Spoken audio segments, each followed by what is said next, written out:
What's up, everybody? Welcome back to your favorite wrestling podcast. It is the Monday Night Wave, baby, and you back. You back to the greatest thing ever. This audio graps. You know what I'm talking about. It's your boy, the one, the only, Jay, Mr. Producer, the lonely one, Podson Reed. All right, Pod Breaker. You know what I'm talking about. I like that. The man is in the building.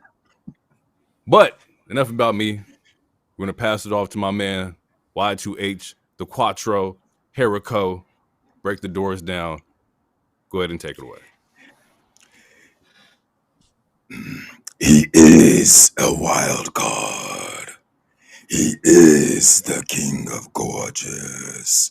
He is Mr. Sexy Ass Lottery.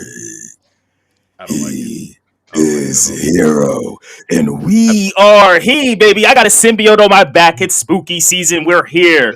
And I did not show up alone because you know it's bi-weekly because the OTC of the Monday Night Wave has arrived. Yes, that's right. The OTC, the other co-host. What's happening? This DT. Let's get it. That's right. That's right, brother. It's the mega powers of the triangle, and the mega powers are so triangular that a little pretty boy in a green hat tried to poke me with his master sword. And let me tell you that just doesn't work for me, brother. Not only because of the racial implications, but because of the sexual implications also. So you stay away from me, you cute blonde elvish boy. You're not my Legolas. All right, that nigga just shout out. He just shouted out Link.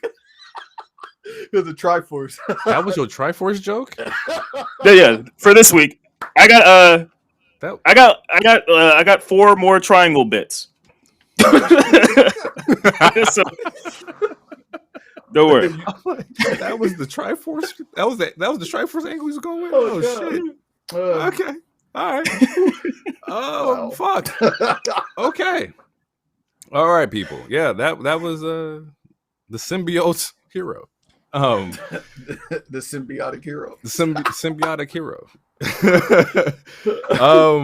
We don't got a lot for news. Actually, we have zero news entirely. Actually, we can get into it real quick. Y'all want to talk about Mr. Mark Calloway and Glenn Jacobs real quick? Do we want to? Yeah, I mean, we might as well because everyone else is going to dabble in it.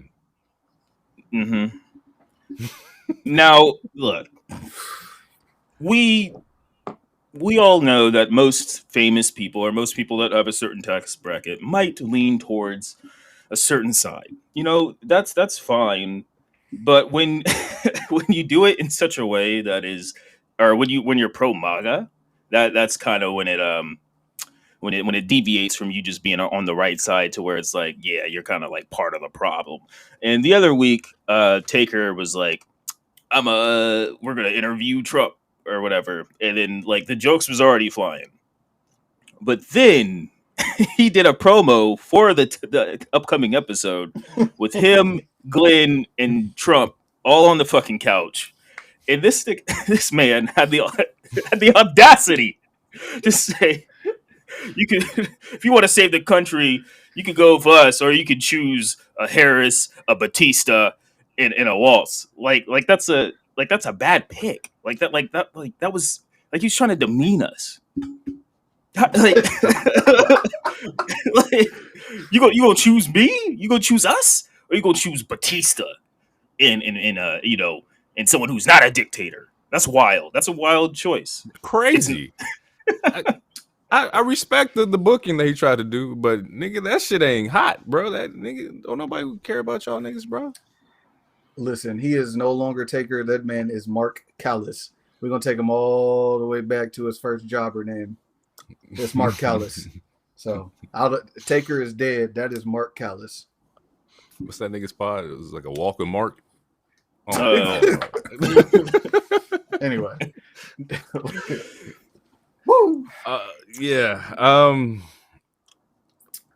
Yeah. I ain't fucking with that nigga over there, bro. Fuck that nigga. All three of them. Aside from that, getting out of like the weird shit. We can like shout out was it Scott D'Amore in the Scott Maple D'Amore. Leaf Wrestling. Scott D'Amore, and they doing their pay-per-view this weekend. So shout out to Scott D'Amore, who's I think he was like the former like showrunner of TNA. Yeah. And so he started his own wrestling promotion up in Canada. Got a couple like AEW people up there. I thought there was some WWE people up there too. I'm not sure, but I thought I heard that there was somebody in there, or they were either booked for day 2 or something like that. Getting out of the news segment and out of the Maple Leaf Pro. So I was watching AEW this week, right? And I was like, oh, it's kind of cool that they got like the DC, like, you know, aprons. So it's a superhero, like, you know, on the aprons and whatnot. Thought that was pretty fucking cool. And I was like, man, like, you know, what's the off chance that we could see, like, you know, WWE get like, you know, partner with Disney and do like a Marvel like spinoff of that, right? To where you can maybe throw like Roman Reigns and like a Spider-Man comic or some shit like that. I thought that was really fucking tight. And then I sat there and thought about what would be my hero, or not hero, my DC crossovers. Like, what wrestler would I want to see crossover with a DC, like, you know, character? And I got a list. And these aren't necessarily like, you know, some are logical, some are just interesting that I want to see. And I was like, I would love for you guys to choose like the WWE side of it. Like, what WWE character would you pair with, like, you know, a Marvel character and whatnot? I'll go through mine. I'll kind of give you what I had going down. Wait, real quick, before you go, you did know that like Swerve is attached to like one of the comics, right? Okay, I did see that. Yeah. And they, for whatever reason, drew a championship that looks very identical to the North American Championship in NXT, but that's neither here nor there. It's just kind of funny. I saw like the artwork, but I didn't look at it in detail. I didn't like go pick it up. I want to go because it's wrestling comics. Like that's right up my fucking alley. I feel it. But I was like, what would like a Joker Darby Allin crossover look like? So that was my first one. To where like if you had a younger version of Joker that was kind of fused with Darby Allin, what would that look like? That was kind of interesting to me. I have Batman and Hangman from like the family aspect. Like, what does a Hangman look like as a Bruce Wayne? I thought that'd be kind of cool to see. I just had a bad name because I'm trying to connect their names. What you got, nigga? Call that nigga Bang Man. Bang Man? That's all right. That's honestly not bad. That is like honestly not bad. Sorry. That's fucking funny. With the Dynamite ring, I got MJF as Sinestro. Martian Manhunter crosses over with like Cesaro. I think that's a really cool, like, interesting one. Due to the Bryan storyline, Yuta as like a Red Hood Yuta. Harley Quinn, Tony Storm, and then Zatanna and like a Willow, like the Magic Girl Willow, and I thought that was kind of dope as well. So that being said, I don't want to put you on the spot if you don't have anything. Like, we should come back next week. But I was like, what would be some really cool, like, hero wrestler merges or crossovers? First one I could think of, and I'll let hero yay or nay this one, but Seth Rollins and Green Goblin. It's the first thing that came to my mind. That's kind of dope. I'd take it, and especially because like they did the Joker reference with Seth at the Rumble, LA's Rumble, so I could see him as either one of those characters because Green Goblin and Joker are pretty. I wouldn't say they're similar, but they're similar-esque. They have I fucks with that. I like that idea. Yeah, that's dope as fuck.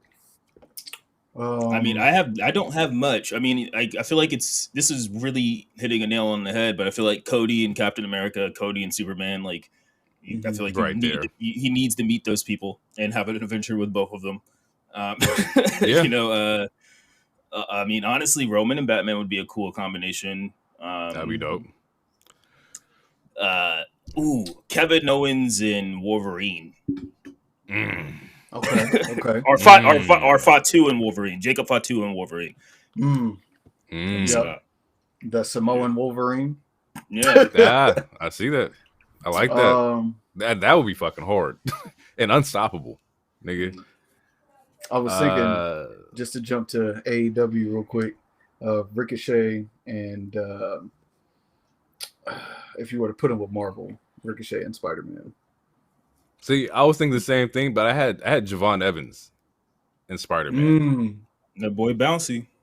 I think that should be fucking hard. Okay. Yeah, I thought it was really cool. I thought it was just an interesting concept. I like shit like that because I want to get like what do you call it? Like commission artwork of shit like that. Because I think that'd be really fucking dope to have. All right. Since that's our little comic segment's over, y'all want to jump into Raw? Yeah, let's jump into Raw. Let's do it.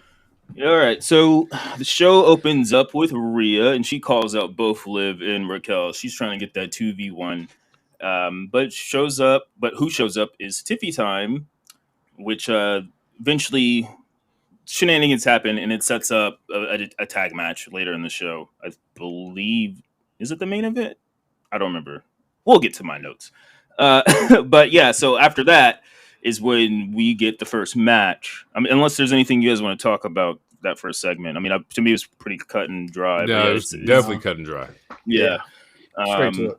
It is, I would say, and we get a couple more interactions, but I will say the pairing with Tiff and Rhea is a cool pairing. Like a lot of people, and I believe even Tiffany herself, like we're making the comparisons to the Wednesday Addams show with, I didn't watch the Wednesday show, but it was like her Wednesday with the chick who was like at all pink. So just with that contrast of the goth girl and the preppy girl, whatever, just that contrast is a cool like duality. So yeah, that's always cool. They could be Buttercup and Bubbles. Yeah, I fucks with that from Powerpuff Girls. Yeah, I can see that. I can see that easily. Yeah, then make Becky blossom. Women's tag match. We get Damage Control versus Bianca and Jade. Cook. Yeah. It was pretty fire match. Also, Jakari Jackson and Lash Legend are ringside, which we get a lot of them this whole week, which makes all last week's complaints, I'm not going to say not valid, but I would say that it was at least a slight overreaction. Nah, fuck that big reaction. It was a slight overreaction. Because at least with this, like, no shade to any other company, but at least with this Triple H era, like with the way that they tell stories, like usually things mean something. There's usually an Easter egg, like there's usually a payoff. At least, I mean, there's only like 2 instances where I feel like we haven't got a good payoff. One is Otis versus Chad, and the other one is like this weird Braun going face and then switching the heel thing. But other than that, I feel like they've been having a really good job of keeping a thread with shit going from A to B to C. So that's why I'm like, sometimes you just gotta let it play out. But I'm not saying it wasn't valid. Like that, the reaction was kind of valid. It's just, I feel like people were a little over the top, where it's like we're going back to the Stone Ages with women's wrestling. Like that shit was just over the top. Yeah, we talked about it last week. Like, yeah, the KKK thing with Triple H is a little crazy. I'm not going that far, but I will speak when I think shit is kind of played out. But yeah, no, I feel that. No, absolutely. But yeah, what do you guys think of this? I mean, I only wrote down a couple spots, but the match was fire. Like Bianca hit a crazy ass spear, which she needs to keep that shit in the clip. Like that needs to be a move of hers in her repertoire. We get a cool pop-up elbow drop with Io and Kari Sane. That shit was fire. Yeah, that's the spot that I wrote down. I got the suplex into the KOD, like just yeah. I mean, just like that's, and I saw a lot of people giving Bianca credit, which she deserves that credit, but that's a lot of core strength on Io too. Like when it comes to wrestling and doing wrestling moves, it takes two, like to do like certain wrestling moves, like to go to a vertical suplex from outside the ring into a KOD, like that is. Them girls are strong. That's all I'm gonna say. That shit, it's just like, yeah, no, that shit was fire. But before that KOD spot, the Meta Girls interfere sort of well, I wouldn't say sort of. Lash Legend knocks the shit out of EO, which sets up that suplex / KOD spot. And then we get some more storytelling with that later throughout the week. After that, we get Pierce talking to Finn and JD, and they're trying to, like, Finn really wants this Damian Priest. I think I said Priest. I meant to say Pierce. Pierce talks to Finn and JD. Finn really wants this Priest rematch. And Adam Pierce is like, yeah, that's not going to happen right now. We need to figure out what's going on with these tag titles. So essentially they're making not a tournament, but it's going to be a couple triple threat tag team matches or tag team matches to figure out who is going to be the number one contender and to be their next challenges. After that, yeah, are you guys going to say anything to say about it?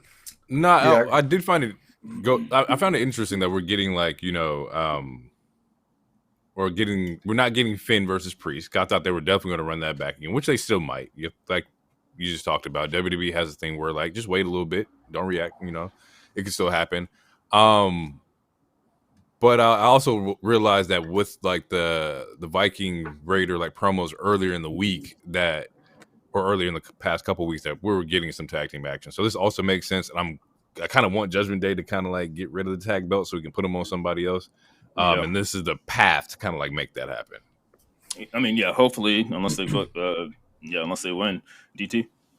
Yeah, my big thing was just the fact that Adam acknowledged that Judgment Day hasn't been defending their titles. Like, people talked about it on the internet. So obviously they've been watching it or they're paying attention to it. But that was, like, part of that conversation. He's like, hey, you guys been holding the belt. And Finn's like, yeah, for over 100 days. Like, yeah, but you ain't really fought nobody. You ain't did nothing. So, right.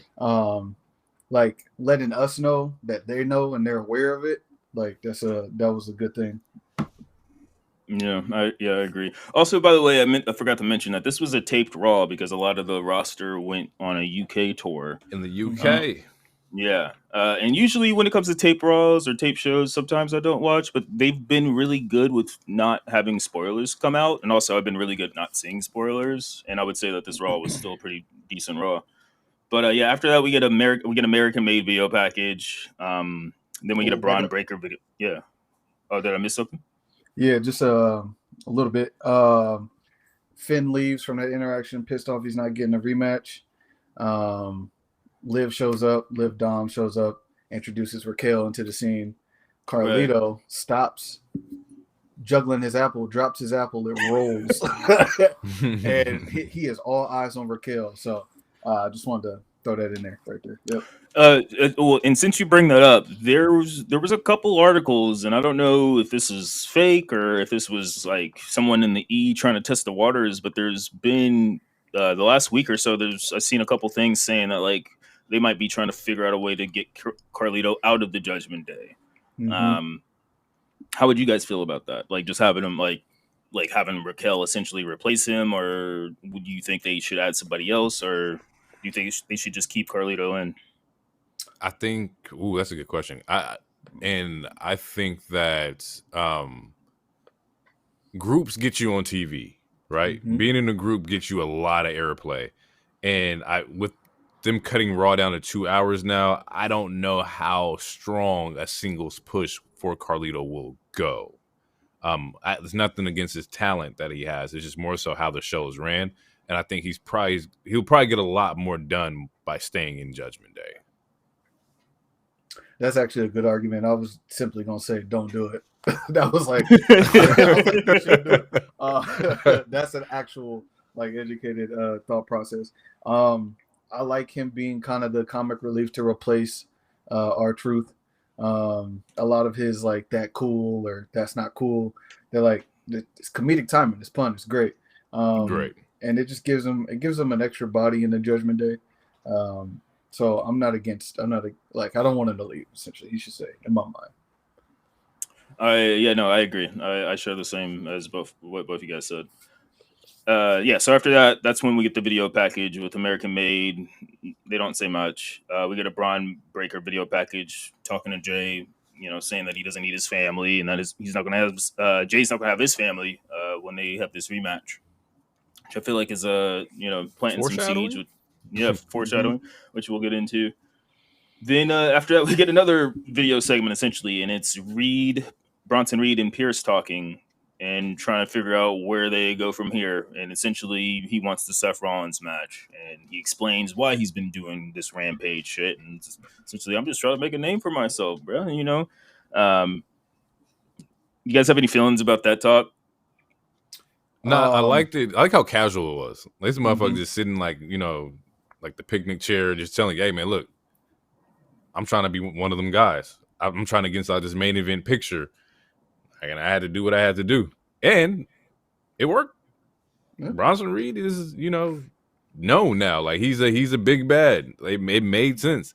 Now, is it worth the payoff when you get this match with Seth Rollins? TBD. But I do know that man is known to burn it down, if you will. So, I'm definitely looking forward to what kind of match. In my head, I'm thinking like it's probably going to be a regular match, but I would love to see like a stipulation of like some sort. That's not last man standing because we already done that. Mm-hmm. Yeah. I feel like we need at least 2 matches, or if they need to kill time, then give us the 3. But yeah, I'm here for it. I don't think Seth can survive 3 matches with Bronson Reed. He beat. Well, that was going to be my question, because the last 2 times that I've seen Seth interact with Bronson Reed, ain't been that good except for the stomp. So at some point, yes, Seth has to win, but it's a lot of meat on them bones. Yeah, I don't know, man. Like, the man is great, but the man's body be bodying sometimes. He be looking real regular. Y'all wild, and he gonna stuff the Vegemite out his ass, bro.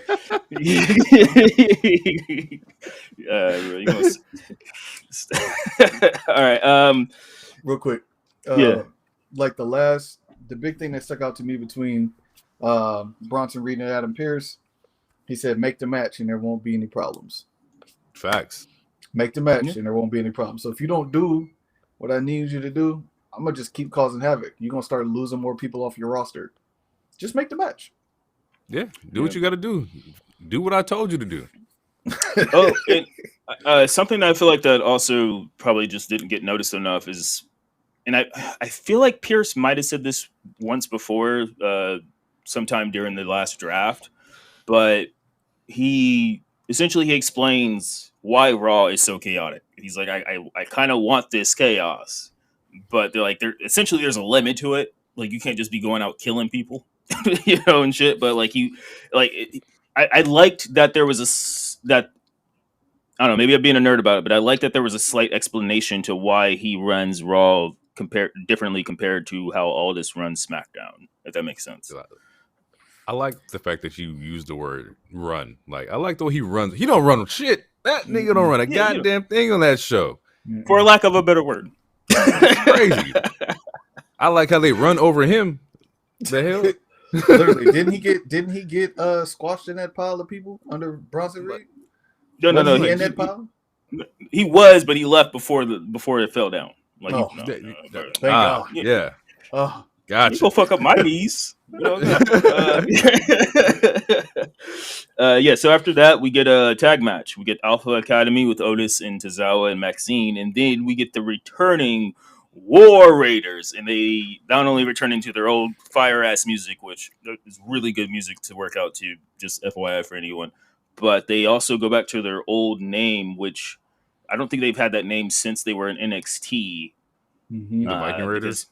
Because they used to be the War Raiders, and I want to say they used to be, they were War something before they got signed. It might have been War Raiders or War something, but yeah, like their whole thing was like, because you chant war or whatever, and then Vince changed it because war is bad or whatever, and then we got like Viking Experience, and then we got the Viking Raiders. Anyway, we get a returning of them, which we haven't seen them as a duo in a long ass time, because there was that point in time where Ivar, he was running solo for a minute. Felt like half a year or some shit. But yeah, it was good to see the Viking. Yeah, it was hurt, and then he got hurt, and homie came back, and also they come back without Valhalla, What do you guys think about that? I'm I not see gonna prayer lie. hands. I was excited. Me too. You running around, you got your feet out, you screaming at people randomly, like I'm cool. I'm cool. Y'all wasn't fucking with Valhalla? Y'all didn't Absolutely not. She might be a guest star on Glenn and Mark Callis's podcast here. Oh yeah, no, absolutely. Or either that or Talk of Jericho. She'll be on one of those. Hey guys. No. Oh fuck. But yeah, we get back to the old name, back to the old music. They have a new finisher, which was nuts. It was cool. It was cool. What? I liked it. I need to see it more. Cool. I need to see it against someone who isn't Tozawa. Like, can they do that move on an Otis? Can they do why are we putting Tozawa in these situations? Like, so, he's a smaller guy. Somebody got to take the pin in the group, and it's free Otis right now until he free. That shit is fucked up. When I was like, I saw them come out, I was like, it's Otis and Tozawa versus the Viking. Like, who the fuck did this to Tozawa? Why he gotta get hit like this, man? It's like when you play a wrestling game, you just testing it out. So you pick the weakest motherfucker on the roster to run your moves against. Like, come on, bro. Like, I get it. It's the beginning of the tournament. They'll fight somebody, stronger next week. But god damn, I feel bad for Tozawa, man. He get no burn. Hey, he's getting TV time. He ain't dressed like a ninja. I think he's good. I think he's doing sick. Okay. The bare minimum should be TV time and not dressing like a ninja. I just want you to realize that, nigga. That's just crazy. That's it ain't catering.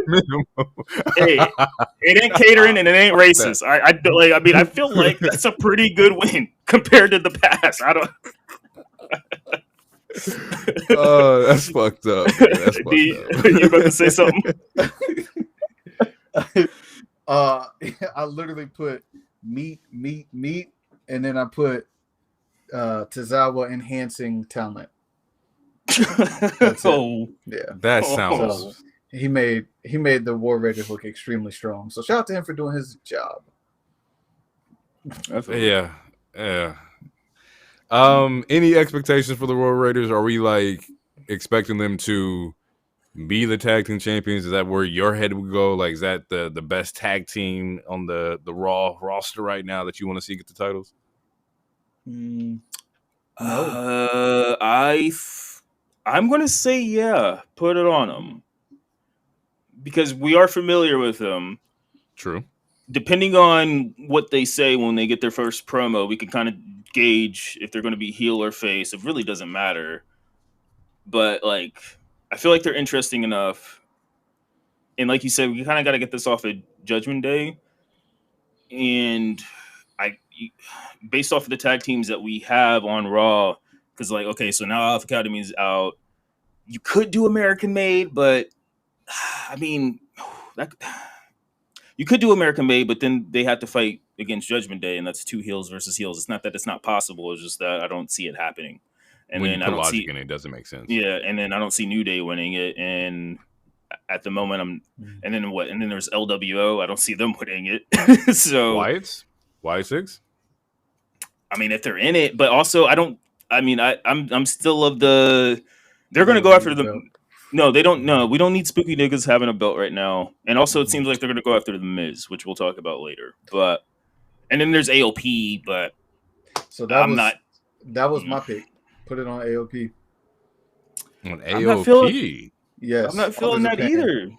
I understand the hesitancy, I do, but I feel like Karrion has interacted with at least 2 or 3 different superstars so far.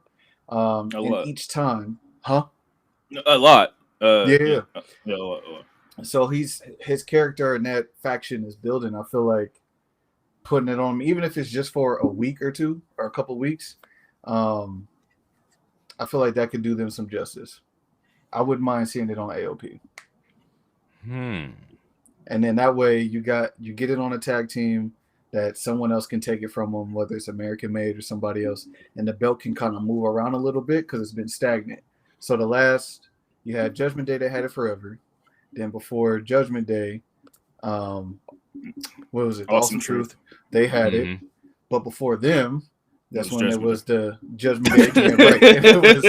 So like the belts haven't moved around really, and like we talked about it before. It's like, why would you take it off of Judgment Day just to put it back on Judgment Day just because you don't have anybody? Like, this would be one of those times where AOP to me could be like, it could be a shock that they won. Like, what the fuck? Why do they have the belts? Kind of deal, right? And the belts can raise them up and they can start to bounce around between different factions that haven't had any traction over the last 8 months. So going back to like our segment last week that we talked about like the tag or about belts being on superstars, right? And like the two reasons of either like you can either carry it and make people better, or we're trying to enhance you. I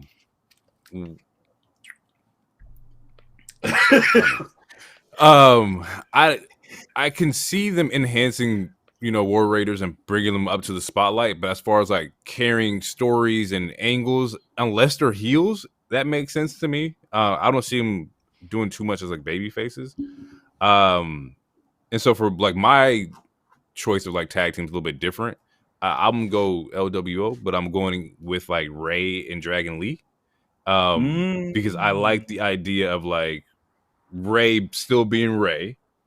He's able to carry it. He's still able to run angles with it. He's the crazy baby face.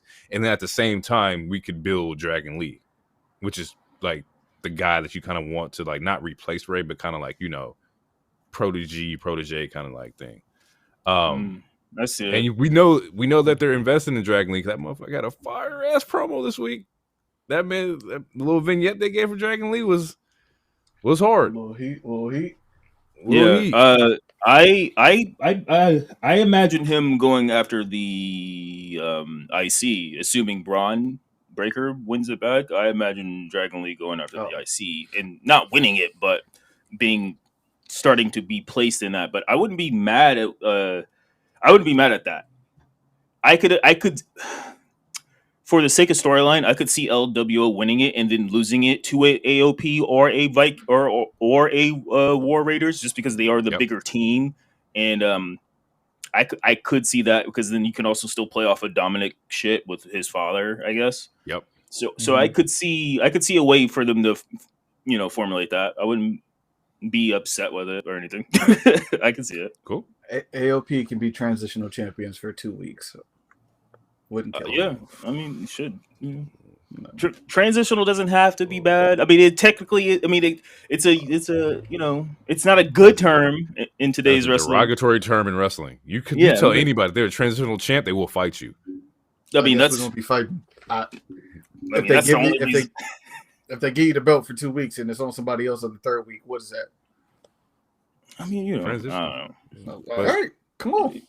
It was facts. Spade is a spade. Yeah. After that, we get Seth and Pierce talking, which it was fine. I don't think it was. No. That nigga said you have had 6 matches and you haven't been healthy for any of them. That, and I'm like, damn. Thinking about it, he right. Anytime Seth have a big match, my knee, a hip, a back. He couldn't even count to 3 when he was a special guest referee. That's a lie, because someone won that match, right? No, he literally said when he slow counted and CM Punk looked at him crazy, because remember they showed the ref cam. He's like, my knee. He's like, I can't get down my knee. Someone won the match because he counted. All right, I don't want to hear that. That was a joke. It was a bit. Yeah, it was a bit that came from his lips. What do you want me to Yeah. I mean, it's fact. It takes him a second to get down. Pause. He did also bar up in this. He barred up. He said, "There's a reason I'm at the top. I slayed the beast, conquered kings, and I'm hunting monsters." Yep. So if I need this, if you want the best version of Seth Rollins, I was like, "All right, man, good." But which makes sense. And my only thing with that is that he when Braun Strowman was the crazy big heel when he first debuted and shit, or the first 3 years after his debut, Seth beat him, and he is the monster among men or whatever the fuck. So I feel like, I don't know, it's a nitpick, but I feel like they could have been worded different. Like I've hunted a monster before, I could beat another monster type of thing. But either way, if Either way, it's Reed killed the monster of all men, he's the new monster of all men now, right? Hey, but no, that's his mantle. Braun Strowman won that match, though. He just left with a torn groin. True. That's true. He did win that match. All right, you're right. Okay, yeah. So after that, we get Cody and Gunther. But before that, I just wanted to ask, like, you got like we're all, healthy young men, and we all date and whatnot.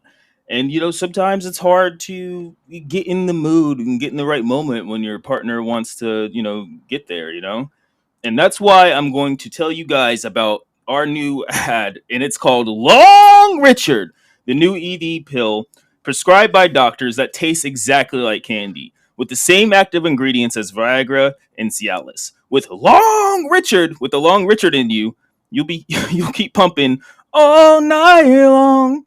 Now, I don't need to tell you what the short name for Richard is, wink, wink. But what I do need to tell you is the promo code WAV, promo code WAV.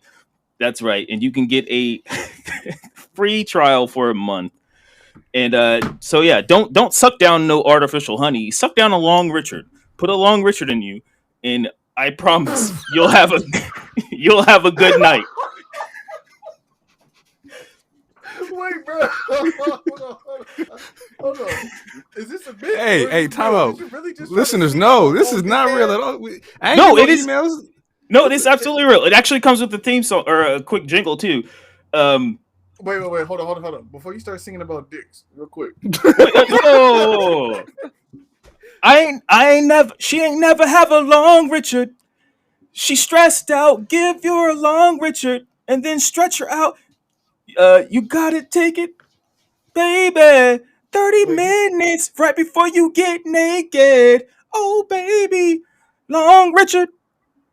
Get you a Long Richard. Disregard everything this nigga just said. Wait, what just happened? This nigga created an infomercial on the spot called Long Richard. No, it's an ad. Wait. An ad. We're getting paid. Long Richard, WAV, promo code, free month trial. You're not. Please don't. Wait. DraftKings, talk to me, please. DraftKings, hit my email now so I can replace Long Richard with DraftKings. Sports betting is where we should go. You know what I'm talking about? Nigga, this is not the nightcap.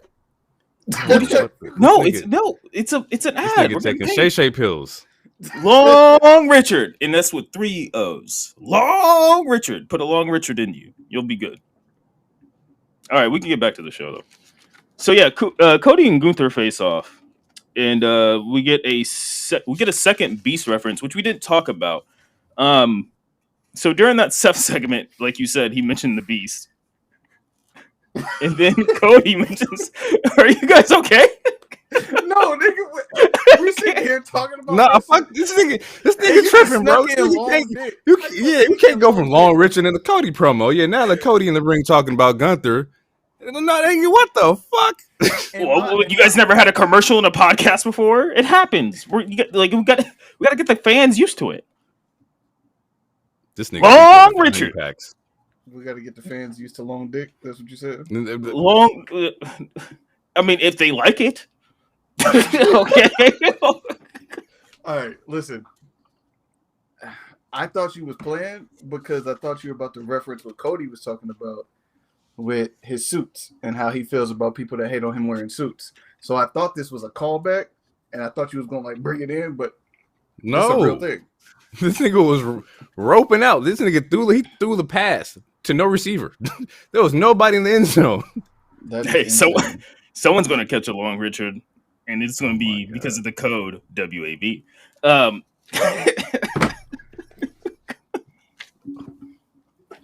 my god. So this nigga Jay ready to turn all this shit off. He said he ready to turn all this off. We get Cody and Gunther face off. And it's also the second, like I was saying, it was the second Beast reference, and it was a little bit of news for a couple days. Wait, hold on 1 second. What's up, Bentley? The neighbor child, he's walking a dog. So I'm sorry. I shouldn't have done that. Are you good? This nigga Shout out the neighbor from the second story. He was looking at me What's through the up, little window. tree truck? How you doing, tree truck? I ain't seen you in a minute. He was looking at me through the Bob's window. apples and shit, nigga. I see you. I don't want How people your thinking mama I'm a and that Cadillac rapper. doing? I don't want people thinking I'm a rapper just because I'm talking into a microphone and I'm black. Okay, That I gotta... shit is crazy. Okay. He said, "Hey, what up, Billy?"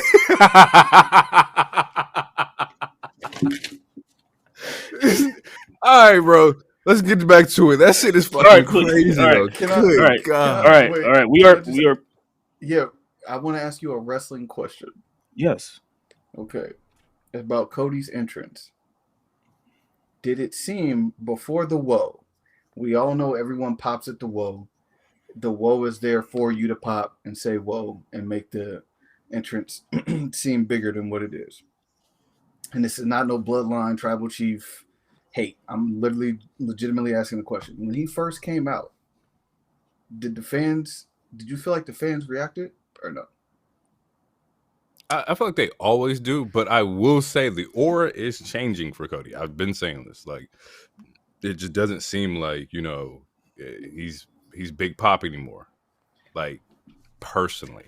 Yeah. And you better shut the hell up. I don't want to hear it. No. Because No. what I wrote down, what I have was I put confusion at Cody reaction, silence at the beginning. They popped for the woe. Then it seemed like it was silent during the rest of the song until there was "We Want Cody" chants towards the end of the middle of the promo. Yeah. So that was just interesting. That was it. That was just interesting. I just wanted to ask a question how y'all felt about that. I don't remember. I don't remember. I didn't write anything down about it. To me, his entrances always pop, and especially because apparently that city that was the first, like you said, it was the first city like after the Cody Crybabies thing came out or whatever. So I mean, I could rewatch it, but I don't think he's not Big Pop anymore. I feel like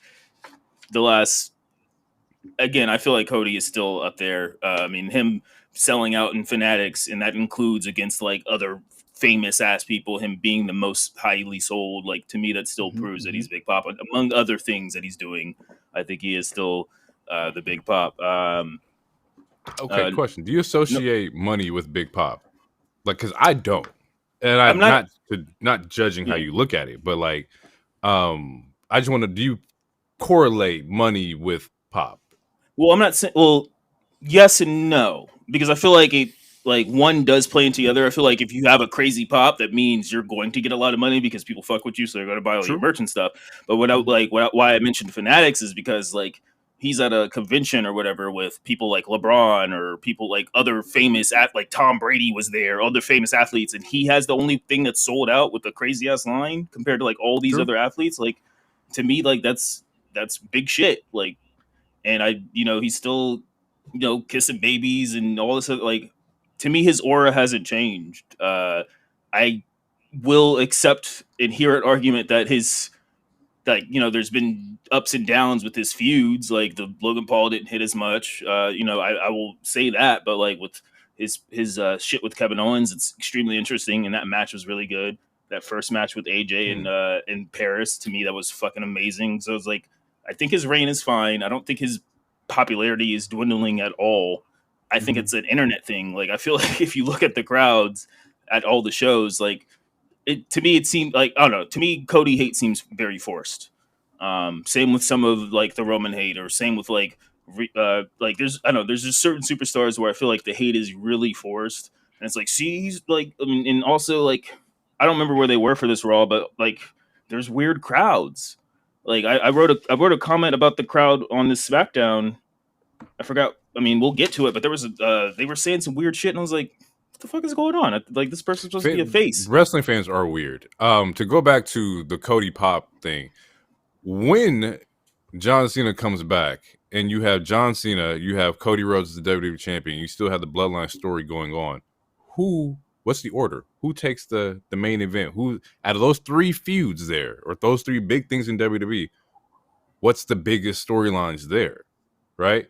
And how I look at it is Cena I don't know if Cena is going to overshadow Bloodline, but he will be number 2. I don't think Cody's run or Cody's WWE Championship storyline would outrun or overshadow like Cena. Like, if that makes any sense, like, Well, where do you place that? I mean, if we are to believe that that Cody is going to be tied with The Rock, then that's technically Bloodline. So then, yeah, Cena's not going to technically top that. And if Cody is still the champion, like, I mean, he's still like, Cena made it very clear that he's not trying to instantly break this record. He's not trying to leapfrog people. He's just trying to have some matches with people he's never had and have some good stories for his last year. That's as honorable as that sounds from Cena. Like, it's not going to happen that way, because like, it is the last run for Cena. So everything that Cena does is going to be huge. No, absolutely. It's just more so like, I guess, like, you kind of answered my question in that by inserting Cody inside Bloodline, you don't have to worry about Cena overshadowing him because he's going to be in the Bloodline segment, which makes the most sense. My counter to that is that even with that, you have Cena versus Rock. Is that bigger than Punk versus Seth? If you see where I'm going, like, is that going to be like, which one would you rather see, the Punk versus Seth or the Rock versus Cody? And honestly, probably be Rock versus Cody because the storyline. I get that, but like, which one do y'all want to see? DT, you can go first. Or I'll be real quick. I want to see Seth and Punk, and I want to see Rock and Cody. I think those are like, and Cena could still have somebody else. Like, we could get Cena Orton again. It's either or. My bad. It's either Punk versus Seth or Rock versus Cody. Well, there's 2 nights of Mania. What you mean? I guess one of those is going to be night 2, and one of those is going to be night 1. That's true. Unless something crazy happens, like unless Cena gets a really good story, then it might main event, like similar to or a la of like, the Cody KO and Sammy being the main event, even though it should have been the Women's Rumble or whatever. Like, if the story's good, sure, but it seems like we're getting Rock and Cody, if not Rock, Cody, and Roman. Hopefully not, but it seems like we're going to get a variation of that, and then it looks like they're tied for Cody or Punk and Seth. Honestly, if I had to guess, we're getting Gunther and Cena. That would be my guess, but I'm gonna let DT go. Damn, that would be fucking crack. I'm there. Cena's not beating Gunther. No way, no. I mean, they could play patty cake real quick. Here's the truth. The truth is, this is their problem to figure out. That's why they get paid. But facts. But facts. I know it was a long time ago, almost a year ago, but Seth's reaction to CM Punk coming out, I need to see where that goes. I need to see that. I don't know how they get heat back up to that, but I need to see that. Yeah, I don't know if I want to see The Rock versus Cody at WrestleMania, I'm gonna be honest. Yeah. It would be interesting. Like I said, we still got Roman part of Mania. I don't think there will be a Mania where Roman's not going to be a part of it. And you mean not the main event? Not the main event? Yeah. And so, like, when we talk about night 1, night 2, like, Punk and Seth is definitely a main event match. That's 1,000% a main event match. But also, Roman will be a part of the main event of WrestleMania. Mm-hmm. So, either way, like you said before, they got to figure this out. I'm just bringing up the fact that, like, Cody has to be a part of the Bloodline shit for, like, people to fucking care about, like, what he's doing. Well, that was going to be my question. Well, I disagree. Or what's your question? So that is looking at his title reign up to this point. AJ got hurt. He was out, got hurt afterwards, or whatever the case was. They had a good match at Backlash. That was cool. They had a good angle for that, but it didn't really turn into nothing. It was really like one match and done, if I remember right. They had 2 matches. 2 matches? Thank you. 2 matches. And then instantly he's pulled back into the Bloodline with Solo because Solo has to do something to elevate the Bloodline. So he's pulled back into that. That was pretty much, it felt like the whole summer. if I remember correctly. And then Bad Blood, same thing. Why are they booking it to where he's entangled in the Bloodline storyline? Is it because of the belt, or is it because of who Cody is? That's a good question. I believe it's because of who Cody is. Okay, so hold on. If that is the case, the reason why I asked that is because by this point, right? So it was April. So April, May, June, July, August, September, October, November. We're going on seven months of him having the belt. So 210 days, 200 whatever days. You haven't built up any credible heels aside from the Bloodline? These are just questions that I'm asking. No. I mean, like yeah. Right now, Kevin Owens is bubbling. We're going to talk about that in the Smackdown segment. Right. Cool. But it took 210 days because the Gunther thing, we already know what the Gunther thing is. That's a wash. That's just champion versus champion. Yeah. This doesn't really have any stakes. So that is my question. Is it because of who Cody is, or is it because they don't have anything for Cody yet? Which after 200 and some odd days, you should have something for the guy who's supposed to be the face of your company and his top seller merch. And I think that's it. I think they don't. It's hard to say they don't have anything for Cody because that we all know Big Bad is Rock, but it's like I will agree with you that I think that we should have at least 2 to 3 heels mid card higher ready for Cody. And it's just hard because it's SmackDown, bro. This is why I think in hindsight, Cody should have been on Raw to where you could line him up with the Gunthers, the Drews, like the Punks. Like you have a roster that you could kind of fuck with. But on SmackDown, it's really who's the big bads? It's just Bloodline, right? Mm-hmm. So yeah.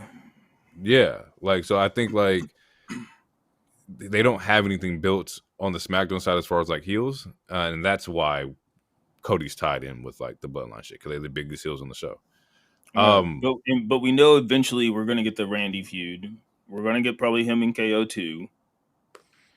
There's still a chance we can get Cody and Fatu 1v1. They're. I think Bloodline. It's still Bloodline, yeah, but Bloodline also needs to be elevated.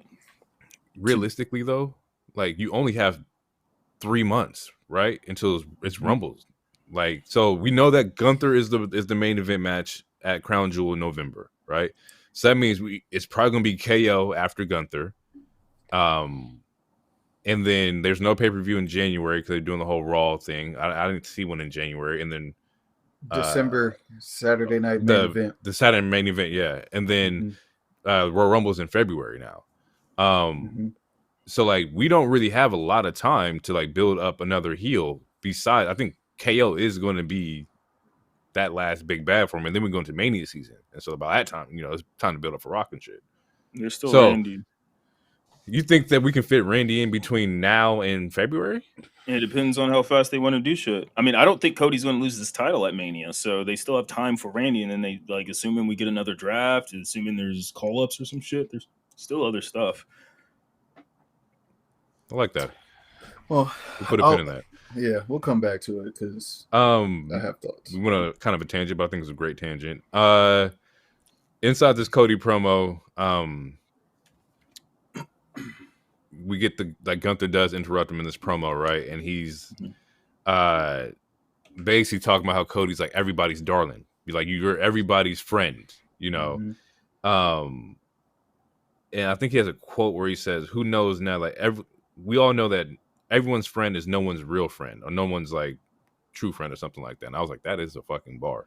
Because now look at it, you were friends with KO and you end up betraying him, and now he's not your friend because of what you did, and now where do you align? Where's your loyalties at? Basically just Gunther's poking fun at who are you? What's your morals, Cody? What you about? And I don't know, I didn't have anything wrong with this promo. I thought this promo was pretty solid. I didn't think that there was anything that was too shocking or revealing. Besides the fact that they don't like each other. Yeah. After everybody's friend, no one is friends. Cody then tells Gunther that he breaks. He said, "What I've been watching you, and what I see is whenever someone doesn't back down from you, or they challenge you, or they go head at you, you break." And then if you kind of look back at it, with Sammy chasing him, obviously he chased him down for the IC. Obviously Sammy's not going to chase him down for the World Championship because he just got it. But I think that speaks to Gunther and like someone continuously like taking the bully head on. It's like finally punching the bully in the face type deal. What else? I put Cody acknowledges Roman and obviously Brock Lesnar by saying the Beast, which we kind of alluded to that a little bit already. And then Gunther says that Cody is the reason for the boom period. And while I was watching that, I was like, no, the fuck he's not. And I just left it at that. So, and that was kind of the end of the promo. So, how did y'all feel about him acknowledging Cody as the reason for the boom in WWE? I didn't take it. I mean, I would have to rehear it word for word, but I didn't take it as he was giving all the credit to Cody because I feel like that's an easy lie, and maybe that's just a heel tactic. That's tough.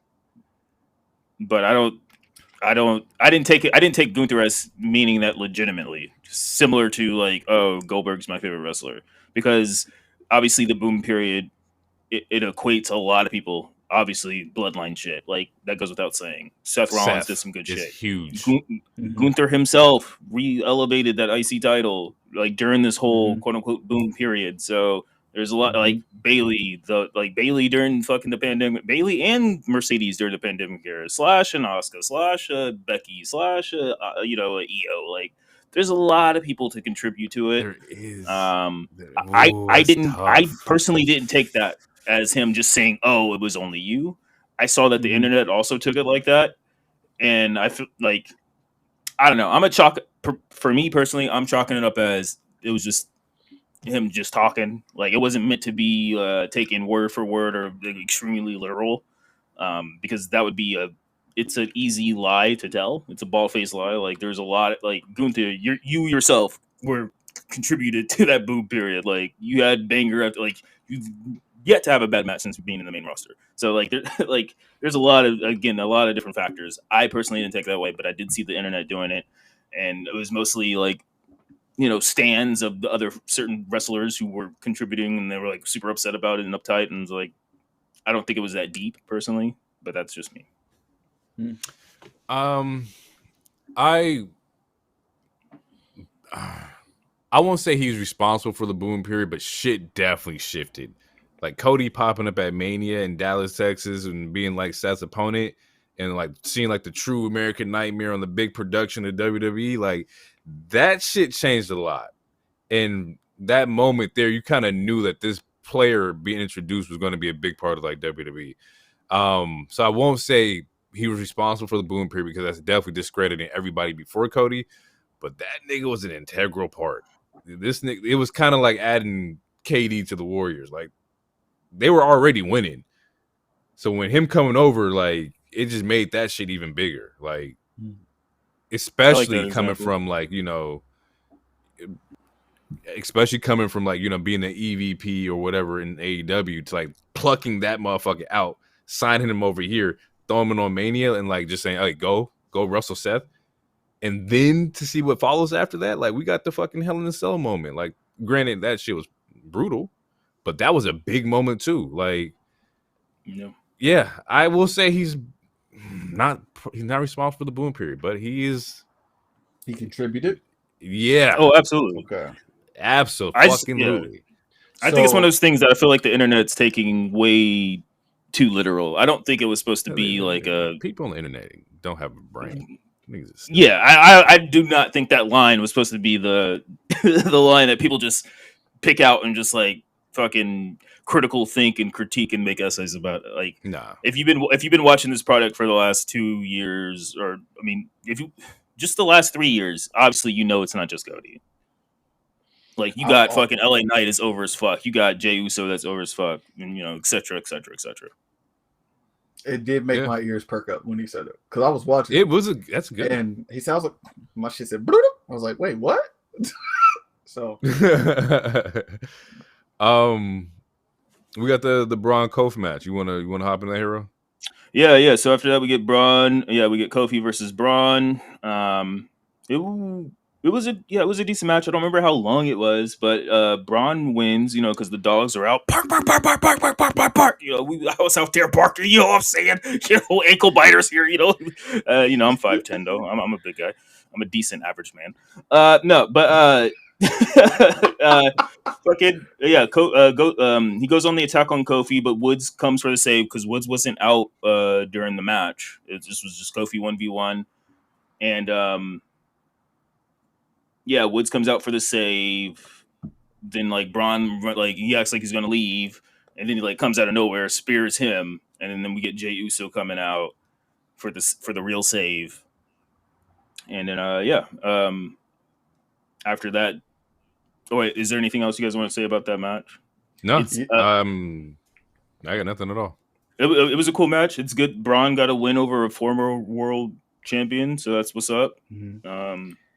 I put a Braun as dog walking Kofi, and then I put that in pun as well.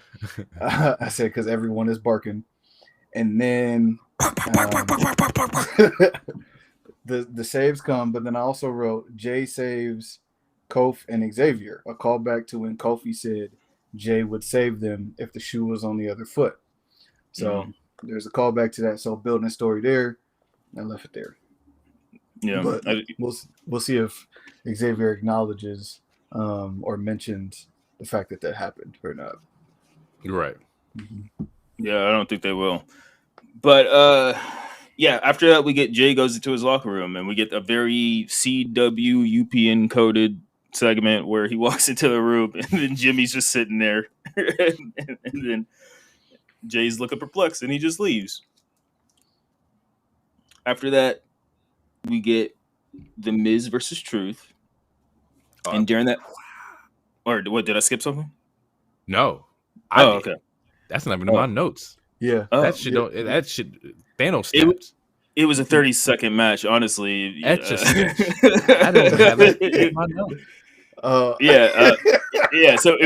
it's Miz versus Truth. Truth, he gets the handshake before the match. Miz is very reluctant, but he does do the handshake after the bell rings. Then Final Testament comes out, which distracts Miz. Miz is looking. Truth does the schoolboy. He gets the pin. Mm-hmm. Then he leaves happy, but then he says what's up to Carrie, and he's like, yeah. And then after Truth walks further, he's like, go get him, get his ass in there. So they go grab him. They throw him back in the ring. We get a skull crushing finale, and that's all she wrote for that segment. But that was that was all of that was probably 2 minutes, maybe 2.5. So I deduced from it, Miz is the target of the Wyatt Six, because before it was on the Wyatt Six stuff was only popping up when it was Miz and AOP or in the Final Testament. But then there was a point where he was talking and it was just him in the screen. I think I can't remember who he's talking to specifically. The interviewer in the back, and then the Wyatt Six little clip pops up. So I was like, okay, Miz is the target for the Wyatt Six, so that's going to be happening. Which I feel like it. Sorry to cut you off. I feel like it further proves what something that we talked about a while ago, where it seems like the Wyatt Six are baby faces, and they're going after people that either betray their family. Exactly, because that's what all the random. I do not tap on those QR codes. I refuse to do it. But that seems like that's the route where it's like the Wyatt seem like obviously they're a bunch of misfits that became a family due to such and such, all these other traumas and PTSDs. So now they're going to target people who betray their family. So yeah, I feel it seems like Miz is the next target. Which Miz has done spooky shit before. He'll be able to play it off because he had a feud with Howdy. Not Howdy. The Fiend / Bray, and he also had a feud with Dexter Lumis, who's damn near. And that was gonna be my question: is that like we've seen it a couple of times now with Miz and like the spooky shit? Like how I wonder how we can make this different. Yeah, Well, I'm gonna tell you how. Because I put as a question mark, does Miz join the Final Testament? So if you count the members plus the Miz, it should equal out to the YS6 members as well. I don't know if he joins. I don't know if he joins, but I think he'll ask for help. But we've talked about like Final Testament needs a mouthpiece, right? Mm-hmm. Who's a better mouthpiece than they have two? But what's a better mouthpiece than Miz? Miz and Final Testament, that kind of works. Yep. Karrion is really good speaker. Karrion's good. He is. But he's not charismatic. There you go. Yeah. Yeah, I'm interested. I want to see how they play this. Y6 hasn't been featured a lot. It's been a lot of QR codes lately. I think the last big match was their match against American Made. Yep. But like it will be interesting to see how like if they continue to like baby step them or if they like will I think they're making them attractions because we don't need to see them every week, especially if it's only going to be 2-hour show. Like we do not need to see spooky things every week. Otherwise, we risk going into the same problem that we had during the Bray stuff. Granted, I feel like in this new regime, they're going to be more grounded. Like we saw that, like because that was my biggest fear before that first match. Was like, can these niggas take damage? Or are they going to sell? They've already proven that they'll do that. But I feel like it's an attraction type of thing where it's like. Yeah, they're on the Roman schedule sort of, but they're always lingering because we're getting QR codes and all sorts of video things on a weekly basis for the most part. But okay, real quick, let's finish this. After that, we get another Moesha segment with Jey and Jimmy, and Jey tells Jimmy no, man, and get out of my face. And that's the end of that. And I feel like the Jey and Jimmy segment is how this show was taped, besides a couple other things. But like it looked like they were clearly in different arenas, which is funny. But it is what it is. You got to do the editing magic, movie magic. After that, that's when we get the main event, which is the women's tag: Liv and Raquel versus Rhea and Tiffany. Good match. I didn't write any particular spots down. It was a good match. It ends in a DQ. Because Nia shows up and it just turns into a big ass brawl. But it ends with Nia trying to convince Tiffany to cash in and Dominic saving Liv. And that's pretty much the end of the show. Yeah, with this segment, it was Tiffany's awareness, like the awareness of like, hey, you could be a champion here.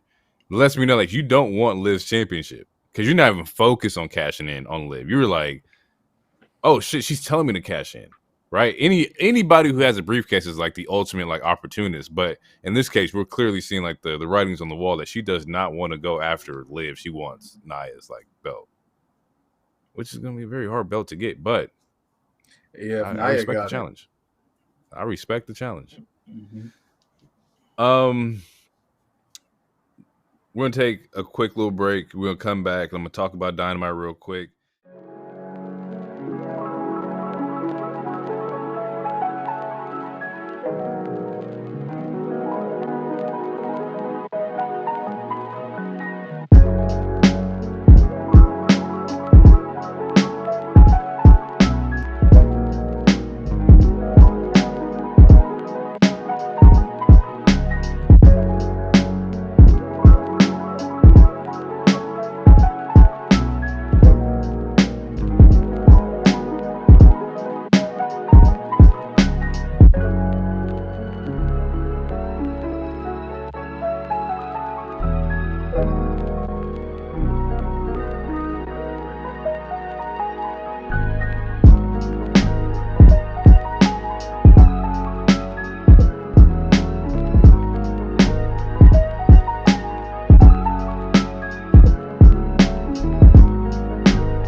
Mox kicks off AEW with the promo.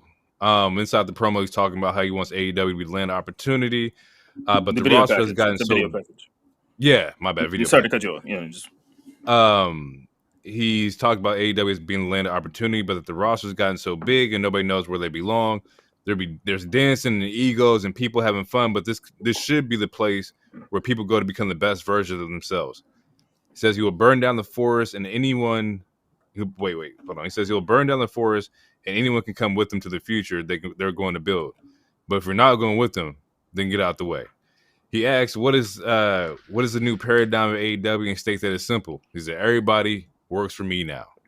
And inside this promo, like, I love this video package. I thought this was a dope promo. I thought, like, the way it was cut, I thought it was cool. I thought it was good that you now know his motivations. Like, people who've been sitting around, like, just chilling, like, y'all not moving correctly no more. Like, y'all not being the best wrestlers. Y'all just collecting a check, and, like, that's not what I'm about. So I like the fact that he's targeting certain individuals. And we'll get into that in the show because the shit don't stop there. They go on another brawl in the show and target a lot of other people too. People that haven't seen or heard from in a while. And shit's going down on Collision too. As well, I guess this was 2 hours ago, but yeah, like it doesn't. I like this angle. I like this angle of like Mox taking over. Like, what y'all gonna do about it? Even so much that it's gotten to the point to where like you had the question last week where it was like, what's the elite's part in this, right? Like, what are the elite going to do? Like, if you guys are the EVPs and you guys supposed to like take over or like y'all running the show, they're afraid of them. And I like that angle because like y'all are supposed to be the big bads until the big bads run in the room and y'all not really about that life. And I kind of like how like, you know, they're playing off of that. From there, wait. DT, you said you watched it. What's your thoughts on it? Oh, I watched the video package. Yeah, that's what I'm at. Yes, that's. Oh, yeah. It looked a lot better. It looked cinematic. It looked like it had purpose. He kind of gave me, at least in the back of the pickup vibe, he kind of gave me like Joker vibes when he was hanging out the police car. I don't know if you remember that. And Dark Knight, it kind of gave me that feel a little bit. So it brings like a lot of seriousness and what's the word I'm looking for?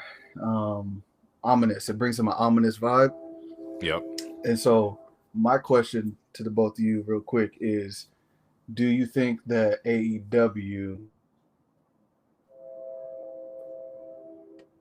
producers, writers, and TK, etc., are going to use Mox's character in their group and what they're doing as a means to try to change their product, to put better product on TV? Yes. Because if you're saying y'all dancing around, y'all y'all not taking it serious, is the catalyst of change now from a behind the scenes standpoint. They're going to use Mox and his group as a vehicle to start to change their characters and the storylines and make it comparable, if you will. Yeah. Go ahead here. I have my answer. Go ahead. I want to see what you say. Okay. Well, to answer DT's question real quick, I'm going to say yes and no. I do think they are the catalyst. I do think they are going to be the main stepping stone. They are going to essentially, for a lack of a better term, they are going to be the new NWO or the new bloodline of this particular company. And then whoever combats them, like they're clearly trying to build faces, baby faces, which this particular company and a lot of companies even WWE for the longest time. Like it's sometimes it's hard to build, especially in this new internet era. Sometimes it's hard to build genuine baby faces. My take on this whole thing, to go back a little bit, is that I agree that the production was good. I personally, I also like this video. The thing that I don't like is that I still can't fully disconnect myself from the white nationalist type rhetoric that these promos have, especially knowing what the source material is from. It's kind of still hard to disconnect from that personally. But as far as since this whole shit started, to me, this is one of their better vignettes, their better promos or better videos. I do, though, at the same time, I still think Moxley's talking in riddles. Like he's not saying shit. He's saying shit, but he's really not saying shit. We got to change things because it's not what it's supposed to be. Like I'm just doing it. I'm not doing this for you guys. I'm not doing this for me. I'm doing this for the better. Like it's not like it's saying shit, but it's really not saying shit. It's very cultish or again very white nationalist esque, which is again so hard for me to disconnect. But I will say that if this is what the new TV deal, if we get this kind of production with all the characters, not just this new main team, because Moxley is one of their biggest stars, which we Loner and I talked about. Like to me, this feels like them trying to. This is like the new season. Like they're trying to kind of like not retcon, but like kind of reboot a little bit. It works. It looks good, and the carnage that they're causing, it also looks good. There's still some plot holes that I'm like, what the fuck is going on? Particularly mostly with the baby faces that they're trying to uplift. But overall, I think the production looked good. I just still think that there's some disconnect, personally. I can understand that.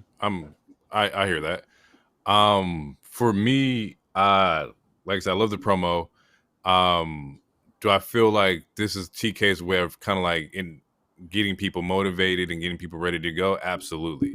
I think that Mox and them is going to be the reason why one of these shows ends. I think I would have like BCC kind of like destroy Rampage, because the show's going away at the end of the year that we're predicting.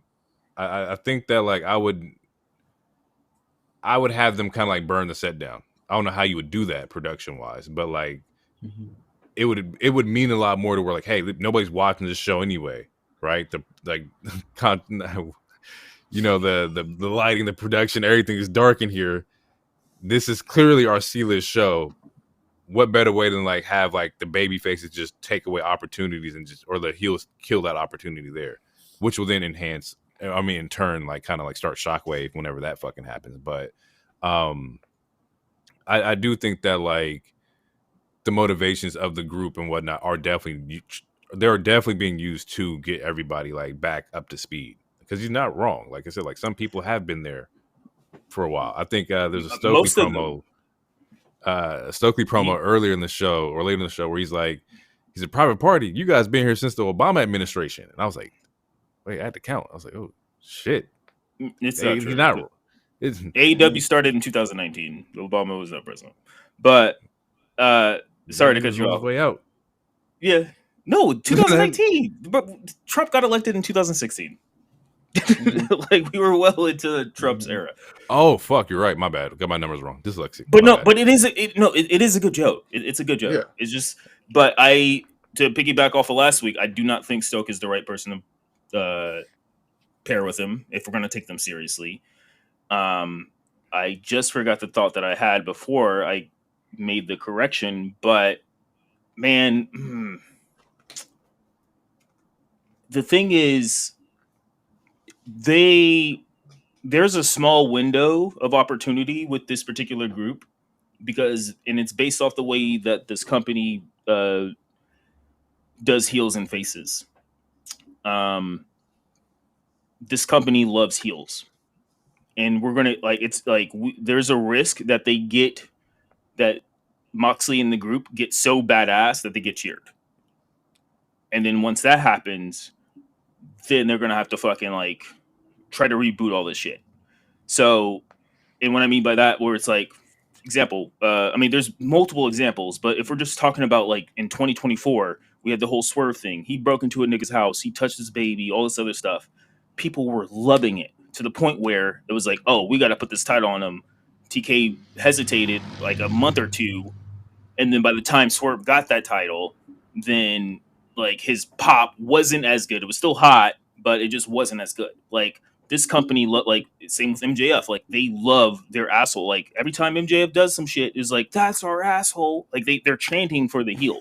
So they have like there's a small there's a small window. There's a thin line to where if they, depending on what they do, they could make this group all of a sudden be cheered. If like with what they did to Daniel Bryan, I feel like it might take longer for that. My prediction. That's what I was gonna say. I might take longer for my prediction to happen, or I don't want to even say prediction. It's just that it's something that's happened in this last 5 years a lot with a lot of people. My thing is, yeah, they just risk the opportunity with like if they do some more badass shit, which they keep doing badass shit, like the fucking segment later in the match, which or later in the show, which I wanted to like when they attack multiple people, like there's a moment. I don't want to spoil it, but there's a moment that Moxley does some good shit, like some cool shit, and I'm like, I like that. The backflip. Fuck it, I'll get into it now. There's a fucking beatdown. There's a big ass beatdown. Multiple niggas are dead in the ring or getting their ass whooped. This dude, I don't know if it was AR5, I don't know who it was. I think it was someone in Top Flight. He does a fucking backhand springboard type thing, and then he just gets fucking boomed. And I'm like, that is the smartest thing I ever seen. I was like top 3 smartest thing I've ever seen in wrestling. That shit was great. Like, that shit was. I'm gonna just let you flip at me. No. Yeah. Like if I'm watching one of you guys get jumped and I do a cartwheel, I deserve whatever happens. Like I deserve it.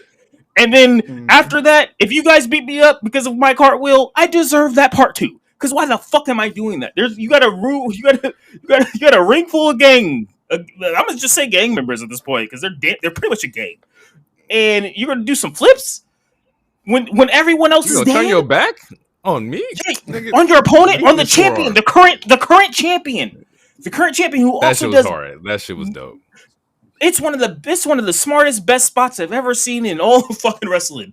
I put that like number 4, like under like Eddie Guerrero faking getting hit. Like there's a couple other ones, but it's like that is just smart. I'm not gonna let you flip on me. The Samoa right Joe there. walking away.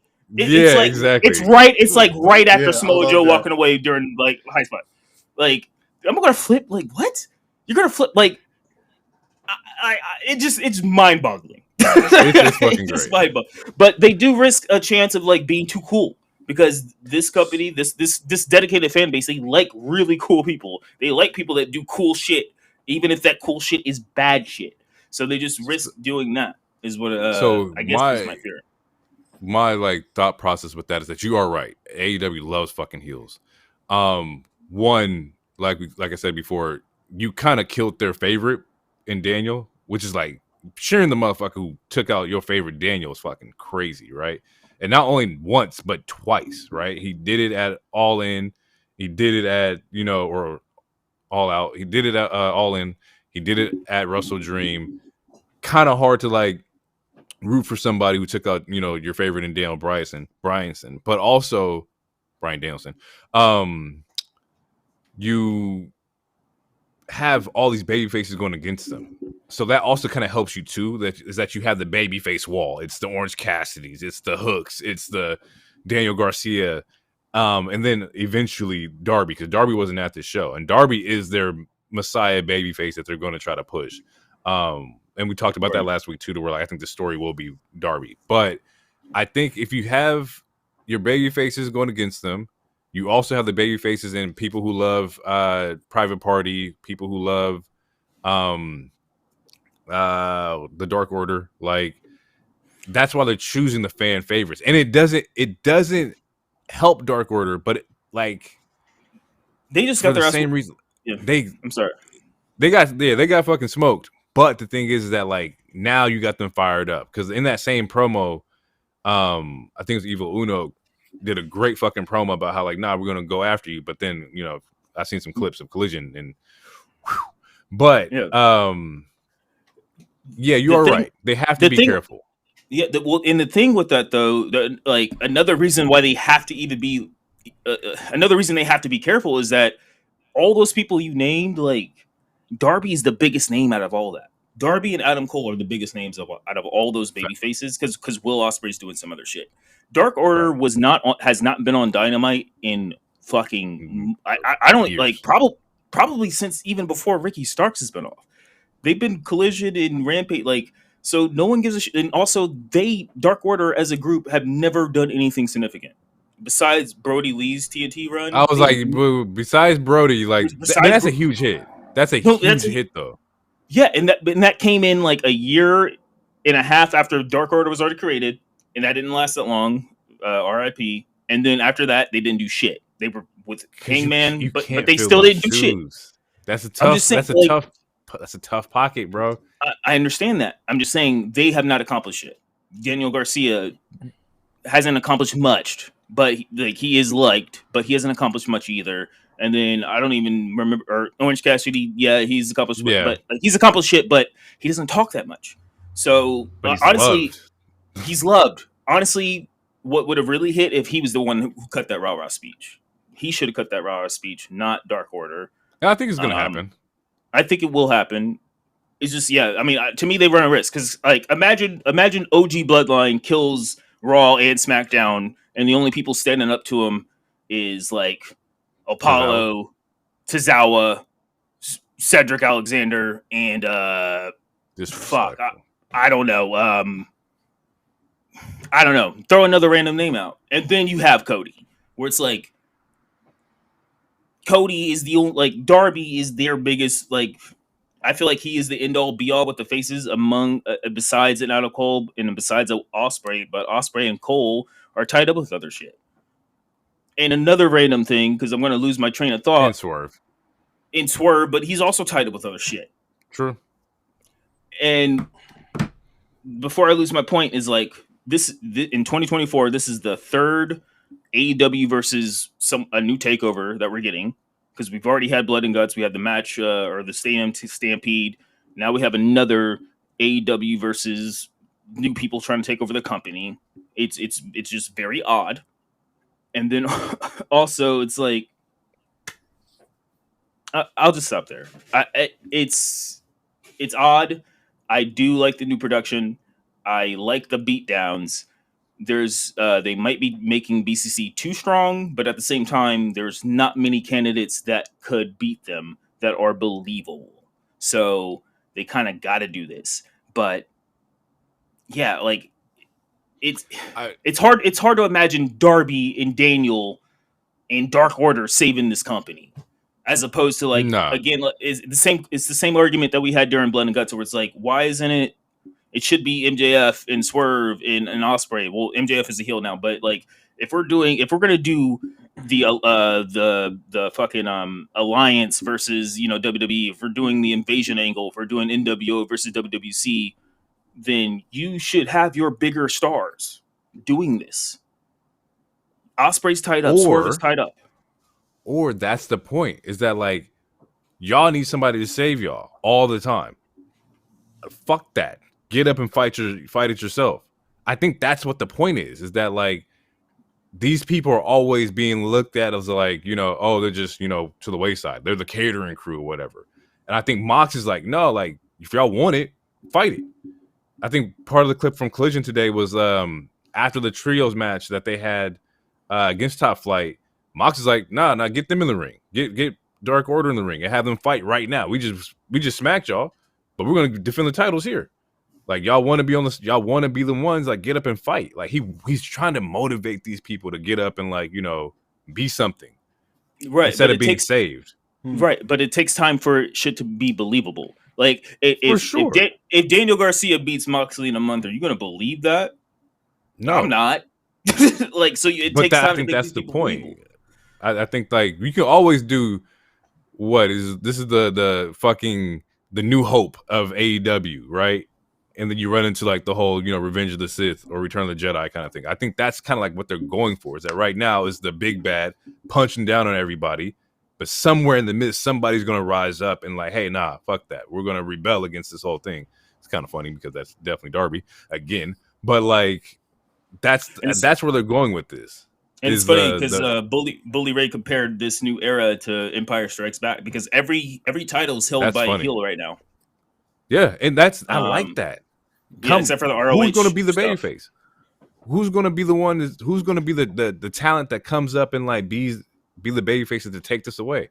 I think there's bigger stories than the heels. Of course, telling these stories, and then eventually we'll have those babyfaces pop off. But not to get too far off on the tangent. Actually, we got pretty far off on the tangent. I'm gonna speed through like this promo with Adam Cole, which I did not like at all. I didn't like it. Honestly, it wasn't focused. It wasn't. It's a whole nother tangent. Long. It was like I'll say what the key parts were. He said off rip he acknowledges like the kingdom situation with hey, he loves the kingdom and Roddy, but he says he has to do this on his own. And that's the only like cutoff we get from that, is that like, okay, so now you just cut your whole team off. There's no, at least for the time being, so there's no like Adam Cole with the kingdom, which makes that whole faction kind of like mute. And then he goes on like this babyface tangent of like, oh, I was evil to MJF because he was evil to me. Y'all didn't see like him behind stage or in the backstage or whatever, or behind the scenes. And I'm just like, this promo doesn't mean anything. It was long-winded. There was no focus in it. Like I didn't get it. And then it ends with like a video package for MJF where he's talking about like, Cole tricked him into letting his guard down, and the betrayal that he left a hole in his chest and whatnot. It was just all around sloppy. I didn't like it, especially to open the show. It just doesn't make any sense, because it's like all this stuff that they're talking about literally happened this year. Like it literally happened in 2024. So it's like, it's hard. I'm not like slapping their wrist because they're trying to do a retcon or anything. It's just that it's hard to do a retcon of something that literally happened this year. Like that devil shit, it literally happened in like January. It was this year. And you bringing that up, DT, I know you're on mute right now, but he's on mute. I would like you to show JT just this segment of Cole talking and MJF talking, and I would like you to ask her, who do you think the heel is and who you think the face is? And the reason I'm asking that in this segment, and the reason why I'm asking that is because, again, if you've been paying, like, even if you haven't been paying attention this year, the baby face, which is supposed to be Cole, he starts off with taking a shot. He's going, and he's doing low shots. He's going for the low blow. He's talking about hair plugs and all this other shit. Babyface, that's not a typical babyface thing. And granted, this is the alternative. Sure, maybe this is the old head in me, I guess, but that's not a typical babyface thing to do, to be the first person to do the low blow. Usually the heel does the first low blow type shot. So he does a low, like, and then you hear in the promo, like, all this random shit. And then with MJF's promo, he literally says, I opened myself up to you and you betrayed me. That is a very babyface thing to say. He looks like a heel because he looks like a piece of shit, because he kind of is. But like, if you're just listening to the words, even with knowing zero backstory, to me, Adam Cole still comes off as a fucking heel. Yeah, and that's the problem. And that's the whole problem with the segment. It was like I said, it was way too long, way too winded, no focus. Like, I just think that we could have rehashed this one. We could have just it didn't need to be 20 minutes. It was a very raw. It was a very WWE-esque open the show. Like, Adam Cole opens the show with a 20-minute program, nigga. You're not Roman Reigns. You're not Cody Rhodes. And also, again, it was disjointed. It just didn't make any sense. Yeah. And if you were going to do it to make it better, what would have made it better is if he was in the ring with you, then you'd be able to like that would have been able to work. But doing it like just open air with nobody, with your heel not there, and then have to argue with them through like the video, kind of like defeats the purpose. But he needed to be there in person for this to like actually work. Yeah, it was very similar to Hogan and Hollywood Rock, where Hollywood Rock shows up on the fucking screen. Yeah. Going past that, Jericho's going after the ROH title again. He's going to challenge Mark Briscoe in a ladder match on Dynamite in a rematch. I think it's called Ladder War, which I don't know if that's a title shot ladder match. I have no idea. I've never heard of Ladder War. I'm assuming there's going to be multiple ladders based off the name. So yeah, we'll get Jericho versus Briscoe in Salt Lake next week. Show opens with the first match is FTR versus Brian Keith and Big Bill, which I think they did a good match. It was a pretty fucking solid match here. FTR is always going to give you great tag team matches. Key moment is that post match the Outrunners show up and there's hints at the Outrunners and FTR doing stuff, and they have been doing stuff on Collision. After that, we get a backstage segment with the Acclaimed, and they're cut off by MVP and Shelton Benjamin. And MVP hands Bowens a card, says like, I'd love to we can talk more about this. Bowens doesn't want the card, but Max takes the card and puts it in his pocket. So just subtle foreshadowing for like later on. We'll see if that like comes up next week. Mercedes Moné and Aminata have a great fucking match. From the 0 hour on Wrestle Dream, they were beefing backstage. This is one of those performances I need them to run back again. Aminata has grown a long way. Mercedes is cooking with anybody that's not Britt Baker right now. And I definitely would have put this one in the match of the year list. It's not quite there yet, but it's definitely high on my list. Private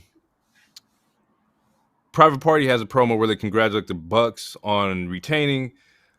It says that they came so close, but they want another shot. The Bucks say, hey, we were wrong about you guys being mid-carders, but, and we admit that you guys took us to our limits, but the answer is no.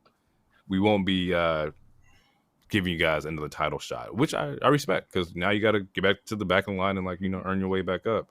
Well, yeah, at the end of the day, why the fuck would you? Like, we beat you. We beat you. Yeah, like, what, you think you can just get one of these for free?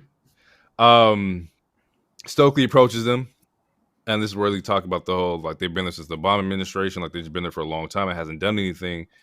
And he says, everyone knows Cassidy is the single stars between the two of them.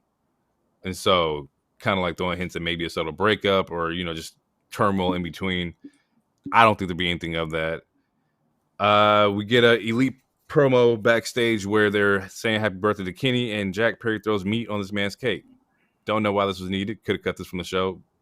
It wasn't needed at all. It's some bullshit edgelord stuff. Like, it's like, Kenny, unless he's returning like next week, I think. Yeah, no, I agree. This was unnecessary. We could have got a video package where it's like Kenny highlights happy birthday Kenny, and then afterwards you go into a Buck segment where they say, "Oh," or like an Okada bitch kind of segment. That would have been cool. Conglomeration versus Elite match starts off great, but the real meat of this is during this, Wheeler Yuta comes out, kicks the shit out of Orange Cassidy, and BCC kind of unfolds and chaos happens here. You got BCC, so Pac, Mox, Claudio, Yuta, Marina, and they just decimate Orange Cassidy and the Conglomerate. Like, didn't even touch the Elite, didn't care for the Elite. Mox gets on the mic and says that if anyone has any involvement with AEW, they are under attack. Once again, I don't know what the fuck that means, but speaking of riddles, essentially, if you're employed here, which a lot of them are, everybody's employed here, independent contractors. Not all of them, some of them. That is true. You say if you don't like what happened at the pay-per-view or what's happening now, this is the cost of doing business. This is interesting because also Pac is carrying around a briefcase, and we don't know what the fuck's in the briefcase. People are online saying like, "Oh, it's the belt in the briefcase," but why would he put the belt in the briefcase? Like, I think it doesn't make any sense to me. No, I think it's the belt. during like some indie stuff. I don't know if it was ROH or something, but there was a callback to when Moxley and Brian were younger, where Moxley's character was like he put the title in a like a black bag, like how Crown Jewel has like that purple bag. He put it like in a black satin bag. So I think this is their version of doing something similar to where it's like it's not about holding like the title. Like holding the title means like obviously he's changing the company or whatever, but he's not going to present it like it's not, because at the end of the day it's not about that. It's about whatever change he's trying to come make or whatever. Like again, we Right. don't know what the fuck he's talking about because he is talking in riddles. Like Yeah, it's a lot of detail. It's the subtle details in the fucking promos. Like some things are like, okay, we are attacking everybody who is with AEW. All right, I get that, but who is part of the attack? Who's not a part of the attack? So you're getting tidbits of it, but it's still not. It's still all very fucking vague. It's more. It's very tiny pieces. Yeah, it's very Fight Club-ish. It's very, again. There's so many like weird coded things that you can go to. Again, it still screams like white nationalist or MAGA type shit. But I'm not trying to put that label on them. But based off of what the inspiration's from and based off their look, it's kind of hard not to. But it's very Fight Club-ish. I don't know. They're just talking in riddles. It's just. We'll see. We'll see where it goes. We have to let it play out, but yeah, I'm interested. You have me hooked. This is probably the first interesting story that they've gave me that could have a potential to have a really big thread to it. So I am definitely in tune with that. Real quick, I have a question. It's going to go into tangent, but whatever. But do you see the Elite? Do you think because there's a reason, obviously, that. Because also later in the show, like there's a moment where the Elite are leaving, and you see Daniel Garcia and I don't remember. I don't know if it was Private Party. I don't remember who it was. Yeah, it's like, the promo after this. Yeah. Oh, it's right after. Okay, like you didn't help, blah blah blah, whatever. It's like, bitch, you could have helped. Like if you're going to be the quote unquote top baby face, you should have just went right out instead of like questioning the heel, two other heels. Again, just storyline stuff. It doesn't make any sense. But my question is, do you think Daniel Garcia was out there? Yeah, he was out there, but I'm saying like before that, like there's the moment where him and Private Party they run into the Elite in the back, and like he's like, "Oh, you're not going to help, you're not going to do all this other stuff," and then like him and Jack Perry almost kiss, which honestly, I could wait for next week, but I have at least 5 minutes for that segment. They almost kissed. That shit was weird. But my question is, do you think the Elite are going to are we looking at, like, if we're going to compare this to WWE real quick, if BCC is the new Bloodline, or the Elite going to be the Imperium / Judgment Day, to where they're still heels, they just want to keep away from this bullshit. We don't want nothing to do with it. If you ask for our help, we might help you if it benefits us, yada yada. Or do you think this is a slight way for them to turn face? No, is my question. No. Even for two different reasons. One is that clearly the Elite will face Private Party again, and the Private Party needs it. They need a heel, and I think that's the Elite. Second, in the potential that Kenny does return in January, which is like 2-3 months from now, he's coming after them, and Kenny won't come back as a heel. He's coming back as a babyface. So, and he's gonna get his lick back. They kicked this man in the guts while he had diverticulitis and threw him off a fucking or kicked or beat him out of the ambulance. So no, I don't see them turning babyface anytime soon. Like, nah. I think that's what Private Party's for. At least that's what I would hope. Match of the week for me was this next match, which was Lio Rush versus Shelton Benjamin. I think Shelton went out here and balled the fuck out. I was looking at this man's age. I was like, this man is 49. He looks great. He's in incredible fucking shape. I think having him going against Lio was a great test of can you move? Because Lio is out here still moving. But Sheldon, man, shout out to Sheldon for getting on the platform or getting a platform and showing people that he can still go. That was definitely really, really important to see. I don't think there were some crazy spots in here. One of them was he hopped on the apron, like kneed this man in the face. It was slightly almost a botch because he lost his balance. But the fact that this man is moving like this was definitely really fucking impressive. So match of the week for me, Shelton Benjamin, Leo Rush. Definitely go check that out if you guys haven't seen that one. After the match, you thought it was too long? Yeah. Shelton Benjamin. Long? Yes. I just want to say real quick. I didn't think it was a botch. I didn't watch the whole match. I saw some clips. I thought that shit was intentional. So if it was a botch, he did a decent job with botching and saving that spot. But I was like, oh, yeah. Match was too long. Shelton, like, we obviously, people who are tapped in, we know what Shelton Benjamin can do. We know what he's capable of. But you're building a new star, which I also honestly. Oh, I meant to say this about the fucking Amanada match. What is the point?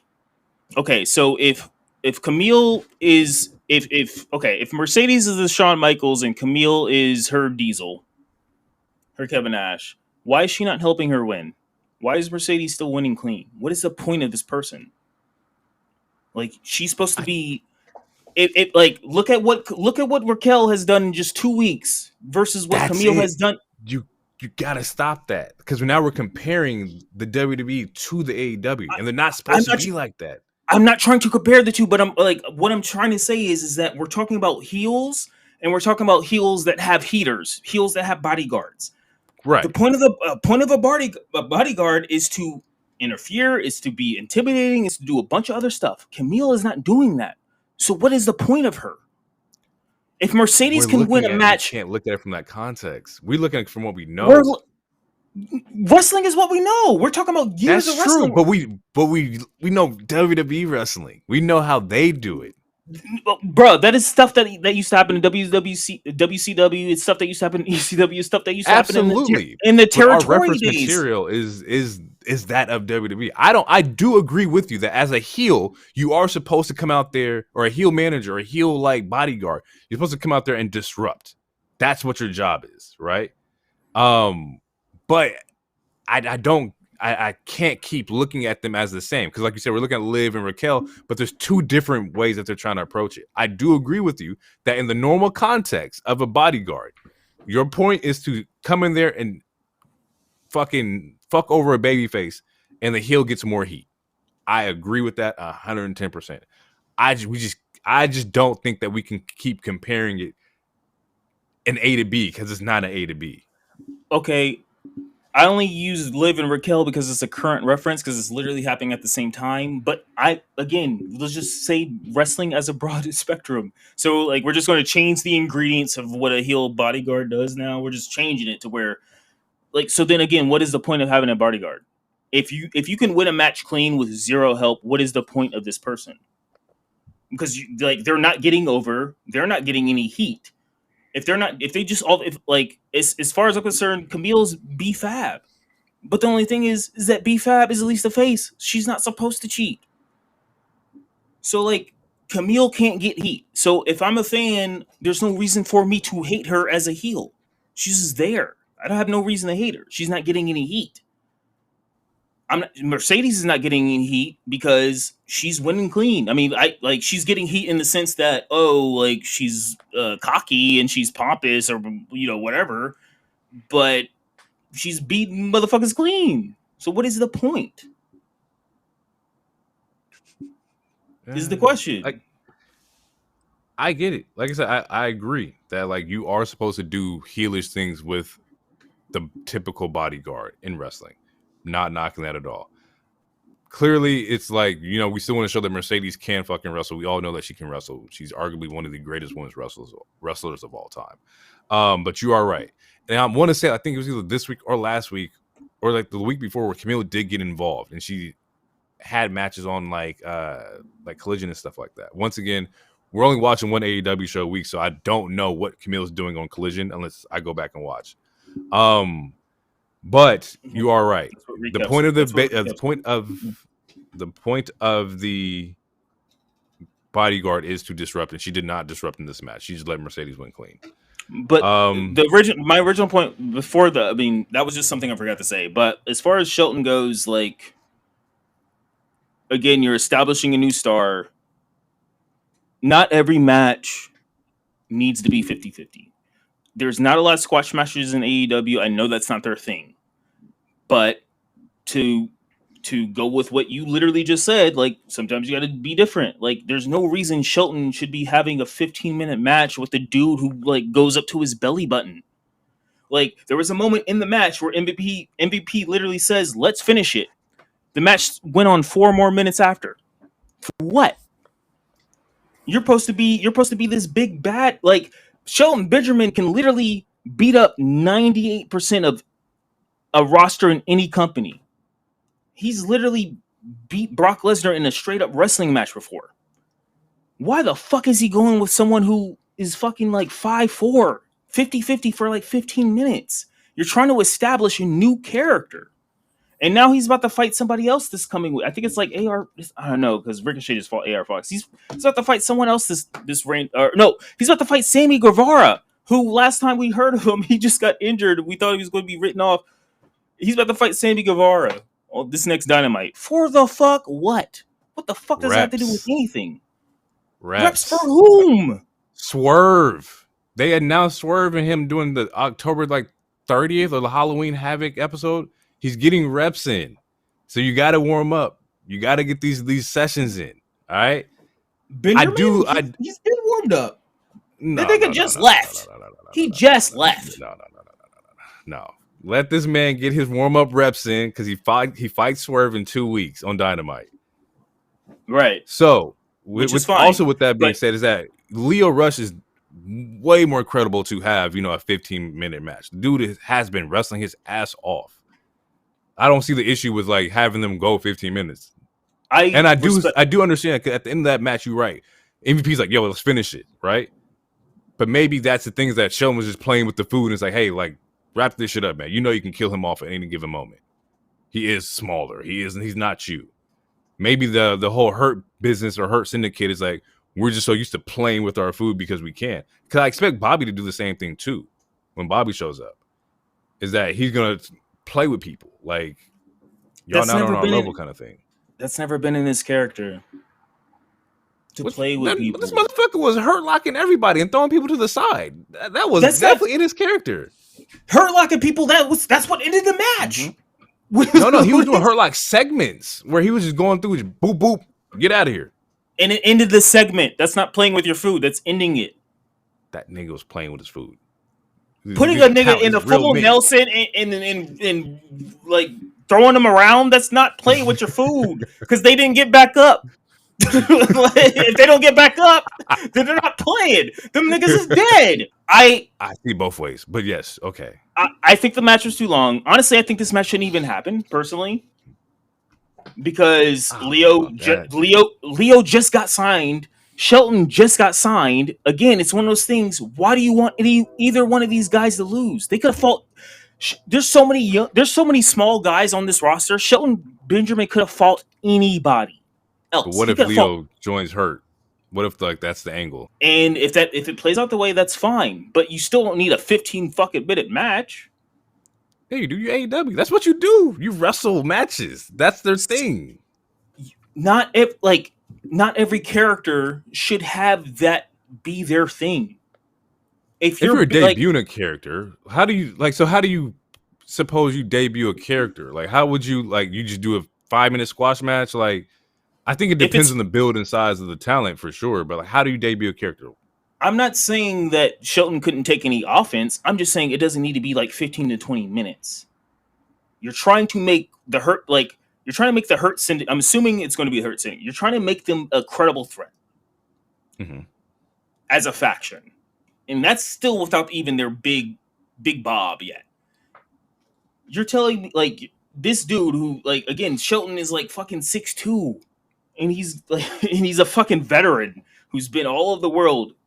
He doesn't need to be going 50-50 in his first match. Unless the story really is Leo is going to join, which I wouldn't be upset about because Leo and Bob have history.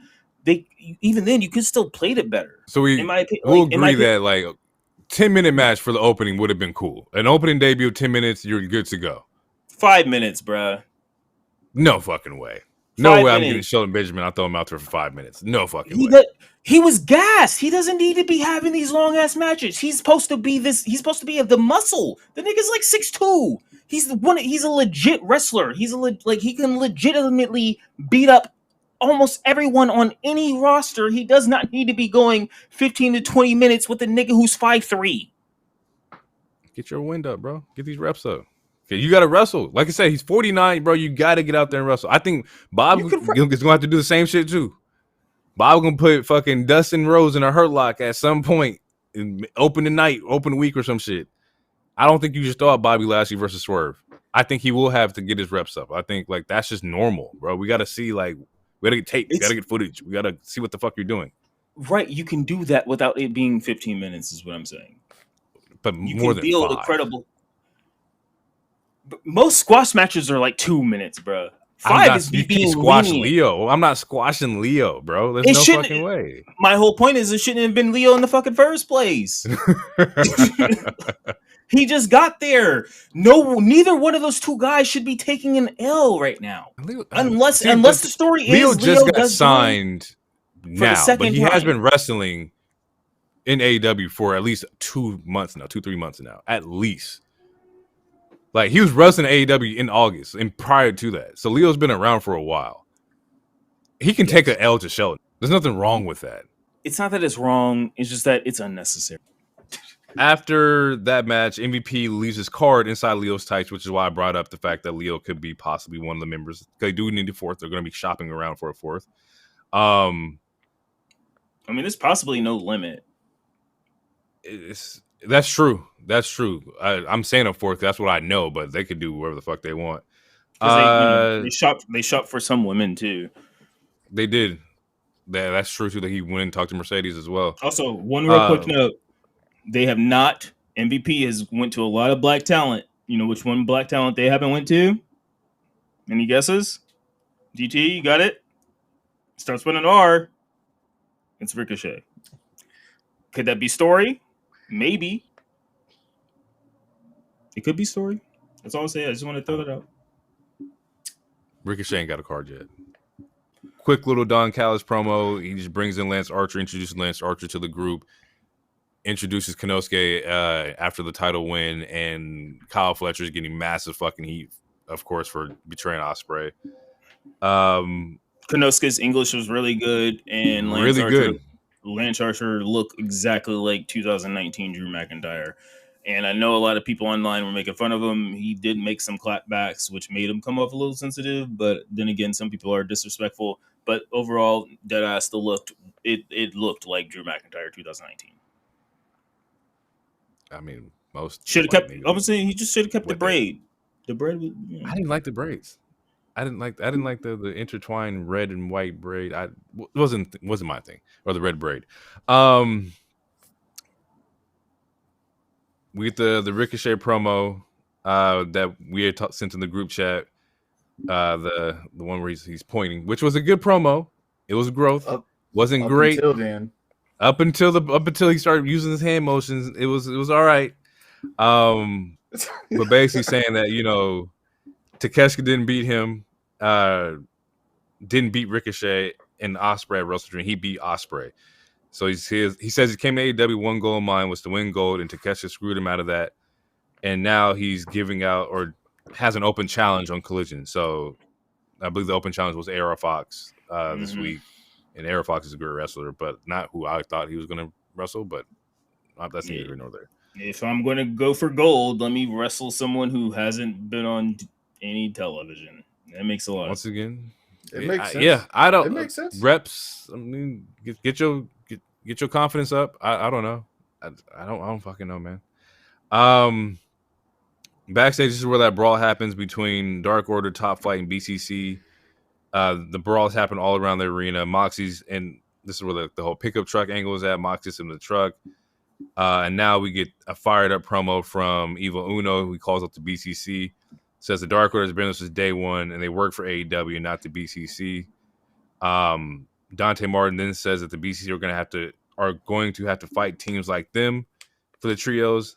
They set this up for Collision. Both Teams of them that get haven't fucking done massacred. shit. Oh my god. Both of them get massacred at fucking Collision. And once again, like I said before, I think this is just part of the story. We'll see how this plays out, but I like the idea of them beating down these niggas who need to get their shit up. Main event was Jay White and Christian Cage. This is ties up loose ends from the trios challenges that they had because Jay White was injured while Christian was attacking fucking Bullet Club Gold. Where the biggest part of the match was Hangman coming out and also Kip Sabian having either a miscue of some sort. It was clearly a miscue. Mm-hmm. Hangman went up. He's like, "Oh, it's not my time," and then he just laid back on the floor, like your parent catching you trying to get a cookie. Funny. That's how it played out. And but then I think like, and then they called it out, and the camera got close to him. Like, what? I like it though. I like it. Like, no. Hey, we here now. We can't make if we don't say nothing about it. They're going to say something about it online. And that's exactly what happened anyway. But at least this time you have the memes instead of like, this is why they're botching shit and XYZ and TK is fucking up shit. If you could ignore the fact that Adam Cole's all of a sudden a babyface, you could easily ignore the fact that this nigga popped up. People look for the big flaws and minor flaws in AEW. But the biggest flaw is the nigga. Okay. Yeah. Point being, Kip was in the crowd. So he wasn't under the ring, and Hangman came from the ramp. So they didn't have the under the mat monitor. That I thought he came from under the ring. He came from the ramp, hopped up. Oh shit, this is too early. Then went back down because people were looking at the ramp as he was coming down. Okay, I gotta relook at it. And the spot was the finish. So I don't know where the fuck they thought they were in the match, but like they were in like the middle of the match when like that was happening. Like that was the finish of the match. Anywho, when they get the spot right, Hangman, fucking, what's the fucking move called? Buckshot. Yeah, he buckshots Jay White out of the Switchblade or the Blade Runner, and that sets up the win for Christian. Once again, I gotta watch Collision to see the Kip Sabian like tie-in with Christian because there's definitely, like I said, a story that's being told there, and I gotta fucking have equal opportunity fucking watch this with my wrestling so I can stay up to date. But Hangman and Jay White are beefing just from Wrestle Dream, and I don't think that's over like at all anytime soon.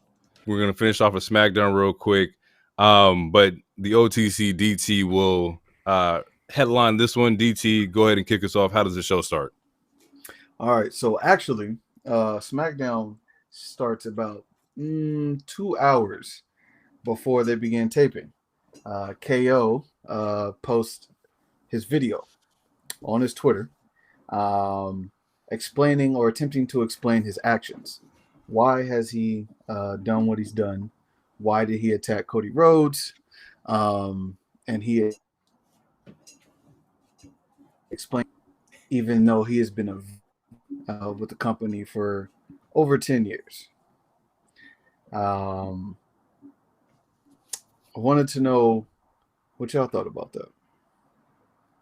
I think in light of like the KO re-signing rumors that we saw, I think he's playing off of that, that he's gonna like potentially leave. I don't think KO's going anywhere, although I would like to see it, but it's not gonna happen. I think he's like, hey, y'all don't really value me, I'll leave, kind of thing. I've been loyal to the soil for 10 years, and this is how you treat me. It's like the devalued angle. Like, if you don't like me, I'll leave, kind of thing. But that also can make a motherfucker like crash out and just spaz out too. So we could be on our way to crash out Kevin Owens, which would be fucking great too. Well, to go off of that, I honestly think he's already at crash out Kevin Owens, and I'm gonna spell crash with a K. So it's crash out Owens already, just based off of his attack with Cody and his attack on Randy the previous week. But I like the angle. I like this in the sense to where he feels like he is being silenced. It reminds me of Sammy early pandemic / slightly after or slightly after he returned, because he was gone some of the pandemic, similar to Roman. But it reminds me of like the Liberator character of Sammy, where he feels like the man is against him, sort of. because during this video that Kevin posted, like he made a lot of sense. Like Kevin Owens, which we talked about on this pod multiple times, with and I think without DT as well, where it's like he's one of the smartest wrestlers, or is like you could tell like he's the person who looks at the screen to make sure he was betrayed or not, or he's the one where it's like you can't come out, we didn't say your name, like you're breaking the rules, like so like when he's saying like like like people get attacked all the time, people get blindsided all the time, and I'm the one who can't show up to work even though I belong here. Like it makes it feel real, and it makes it feel like I don't want to use the word sympathetic, but he's a justified villain in the sense to where similar to when Finn turned on Damien, and like there's reasons why they did that, like they did this, like they could still easily be the heel character, they could still do all like be whatever they portray, but there's a reason why Kevin Owens is snapping, and the fact that he's feeling like he's being silenced even though he doesn't feel like he's in the wrong is going to make him even more upset. And the best part about this that still hasn't even been touched yet, because assuming they go the route that's been predicted, the route that it seems like that's going to happen, it like he feels betrayed from Cody, sort of.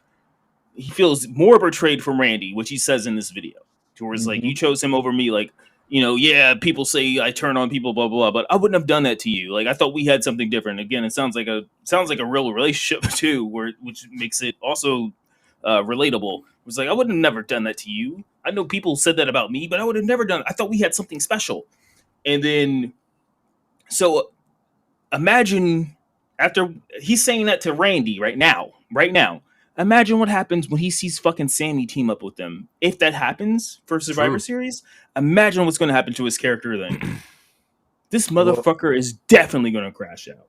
And that's what makes this shit so interesting. So that's why, like, when I was pushing back on you guys when we were talking about Cody earlier, like, Cody has so many interesting other stories down the pipeline. Like, it's like with the wrestling business, it's almost like a what have you done for me lately? Like, especially we just came off a crazy high off of crazy Roman Reign, no pun, and then we go to the new era with Cody or whatever, where it's like we're comparing, contrasting every shit. But Roman's 4 years wasn't all perfect. Like, he had that feud with Cesaro. It was like, like there was a couple feuds where we're like, where it's like not the feud, the feud with like the feud that the champion has. Not every feud is going to be perfect, but if the crowd is still reacting to it, if we as fans, even though we're still being critical, if we're still reacting to it, it's not bad. We're not poo-pooing it, but you guys do have your particular critiques. So it's like there's so many other stories down the pipeline, and this is, I don't know, like maybe this is the foreshadowing that he resigned. There was rumors that he already did sign. They're just super keeping it secret, but who knows? As far as we know, he still has not technically resigned when I'm talking about Kevin Owens. But if he does, like, there's still super other stories down the line where it's like we're going to get him and Randy, obviously. We're going to get him and Cody again. If Sammy does join the Bloodline again, we're going to get Sammy and KO part 8 in every single match that they fucking had. It's not even part 8; it's probably part like 14. But every single match that they've had has been different, and they've all been good.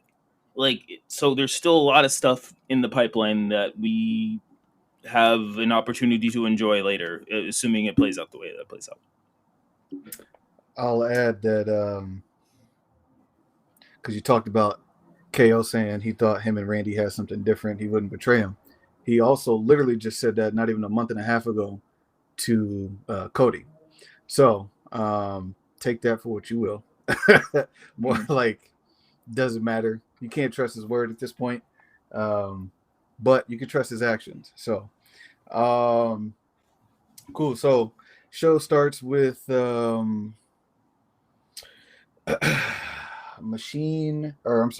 City Machine Gun Crew, correct? Motor City Machine Gun. Yeah, Motor City Machine Gun. Finally being unveiled. We knew they were coming. Nick Aldis mentioned that someone was coming. for La Garza last week. But in true Nick Aldis fashion, he changed his mind. So they signed officially, and he decided to make it a tornado tag match for contenders for the SmackDown Championship, for the SmackDown Tag Championships. Wait, real quick. The change was that it's a triple threat now. Yes, And trios. Yes. Or, yeah, triple threat, my bad. And the second match was also a trios, which. And I was going to ask a question. I don't need to ask a question, but I'm assuming we're all okay with that. Just because, like, we got to see Pretty Deadly. I was hyped about that. We might get some other stuff. Oh. I definitely I have some notes, and I got some shit for DIY Street Profits Pretty Deadly. I got some notes on there. All right, continue. What's the opening segment? What's like the promo from the jump, DT? So a promo from the jump is Solo and the Bloodline is what I have done. All right, let's go with that. Yep. So Solo and the Bloodline 2.0, they arrive. Solo comes out, forces the crowd to acknowledge him. Then says that Roman needs to acknowledge him by tonight. He talks about Jimmy attempting to run the Raw and grab Jey, how no one wants to be a part of Roman's bloodline. No one wants to help. It's his Ulafala, it's his bloodline. He's made the family stronger. And then Jay's music hits, and the crowd loses their mind. Jey comes out through the crowd, looking like an absolute superstar. Obviously, it wasn't expected because of SmackDown. Fuck no. No. And I have thoughts. Okay. Before we get into it, my first thought, because I saw it, because I work, so spoilers start coming out literally at 5. My first thought is, why the fuck is Jey coming out? Like, you're literally about to insert yourself, bro. Like, you're asserting, like, you had an out, and your out was minding your own fucking business. Why did you insert yourself? Now, my opinion changed based off of what he said later, like, during what's going on. My opinion instantly changed, because I was like, oh, this makes sense. But my first initial thought was, nigga, why the fuck are you here? Now you asserting yourself. Now you are about to get screwed over. But you looked this nigga in his face and said, no, and walked off on him. Like, I was like, this makes no sense to me of why you are here. Like, you look, Jimmy's like, hey, we need you. No, Jimmy. Like, on Raw, Jimmy met Jey, right?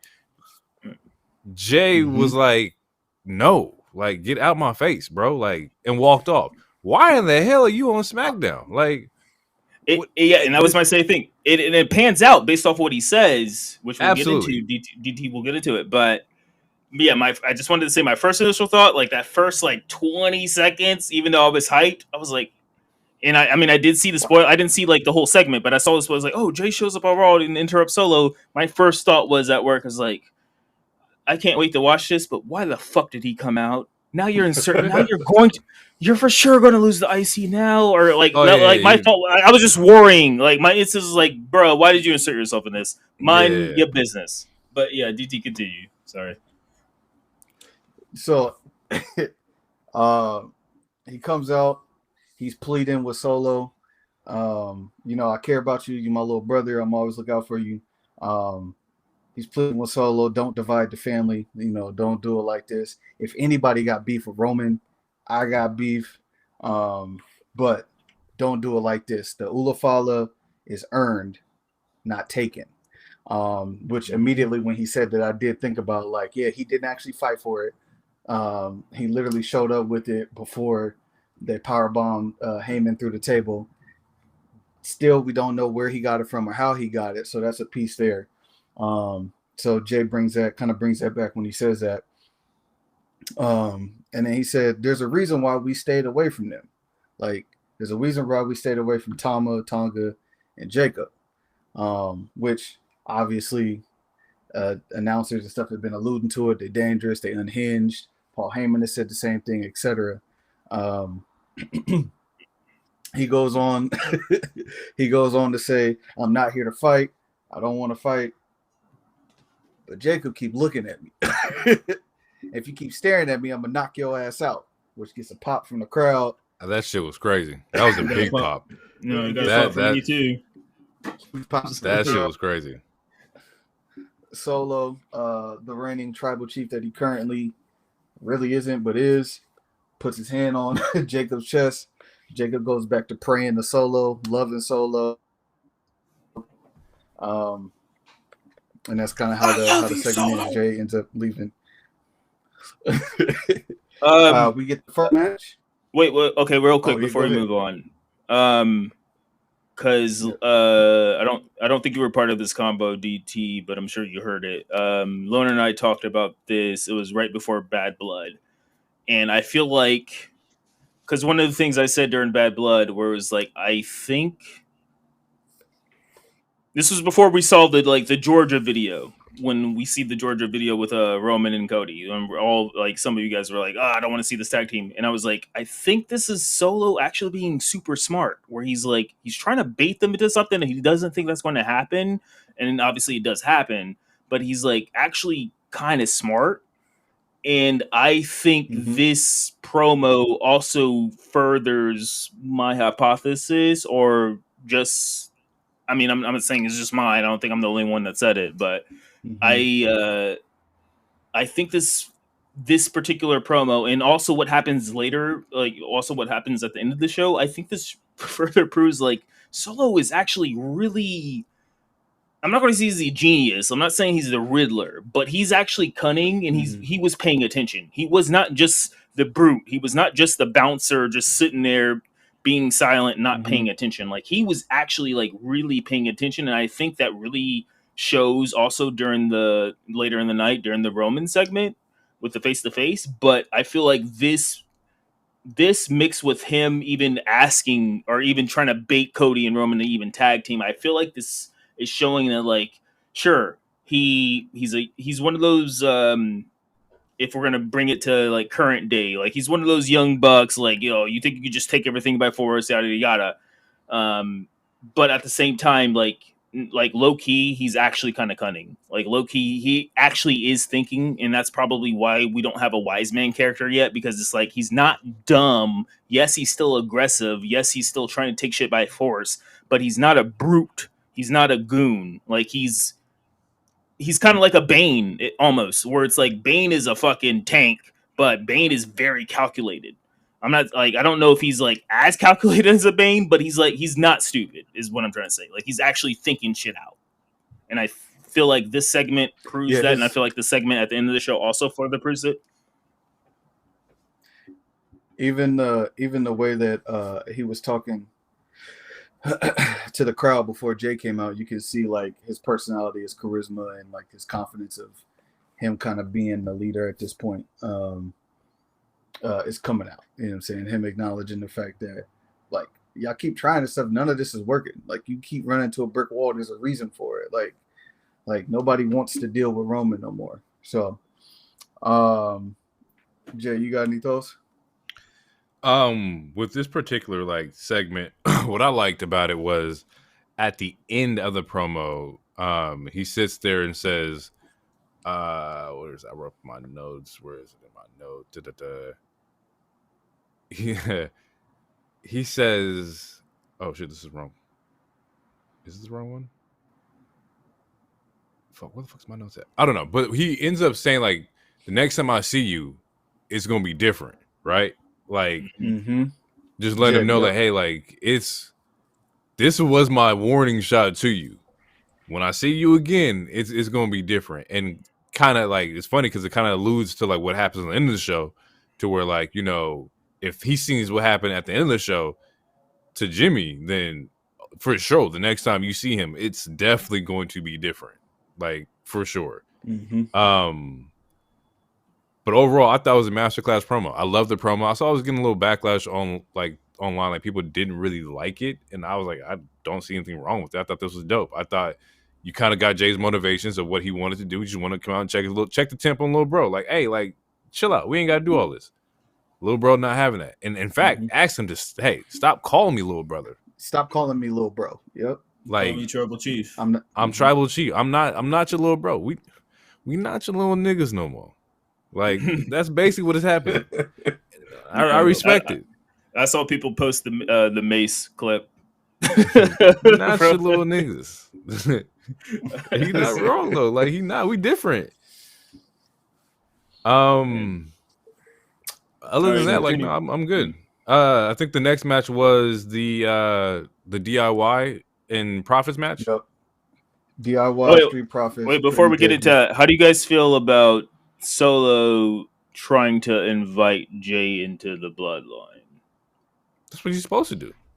Exactly. I'm just asking. I mean, he even said, "Hey, there's always a place for you here, and there's a place for Roman. Roman just has to acknowledge me." But if you notice, he didn't say there was a place for Jimmy. He did not. Well, hell no. He kicked that nigga out. Beat him up, choked him out, put him on the shelf for 6 months. So, cool. So yeah, let's transition. Go ahead to the Triple Tornado Tag match. I don't have many notes about it. I thought it was a great match. I said yes, boy. I stood up, said yes, boy to yes, boy. It was like I couldn't describe the move, so I put backspring code breaker pin combo. Now it didn't go through, but the pin didn't go through. But I forgot what.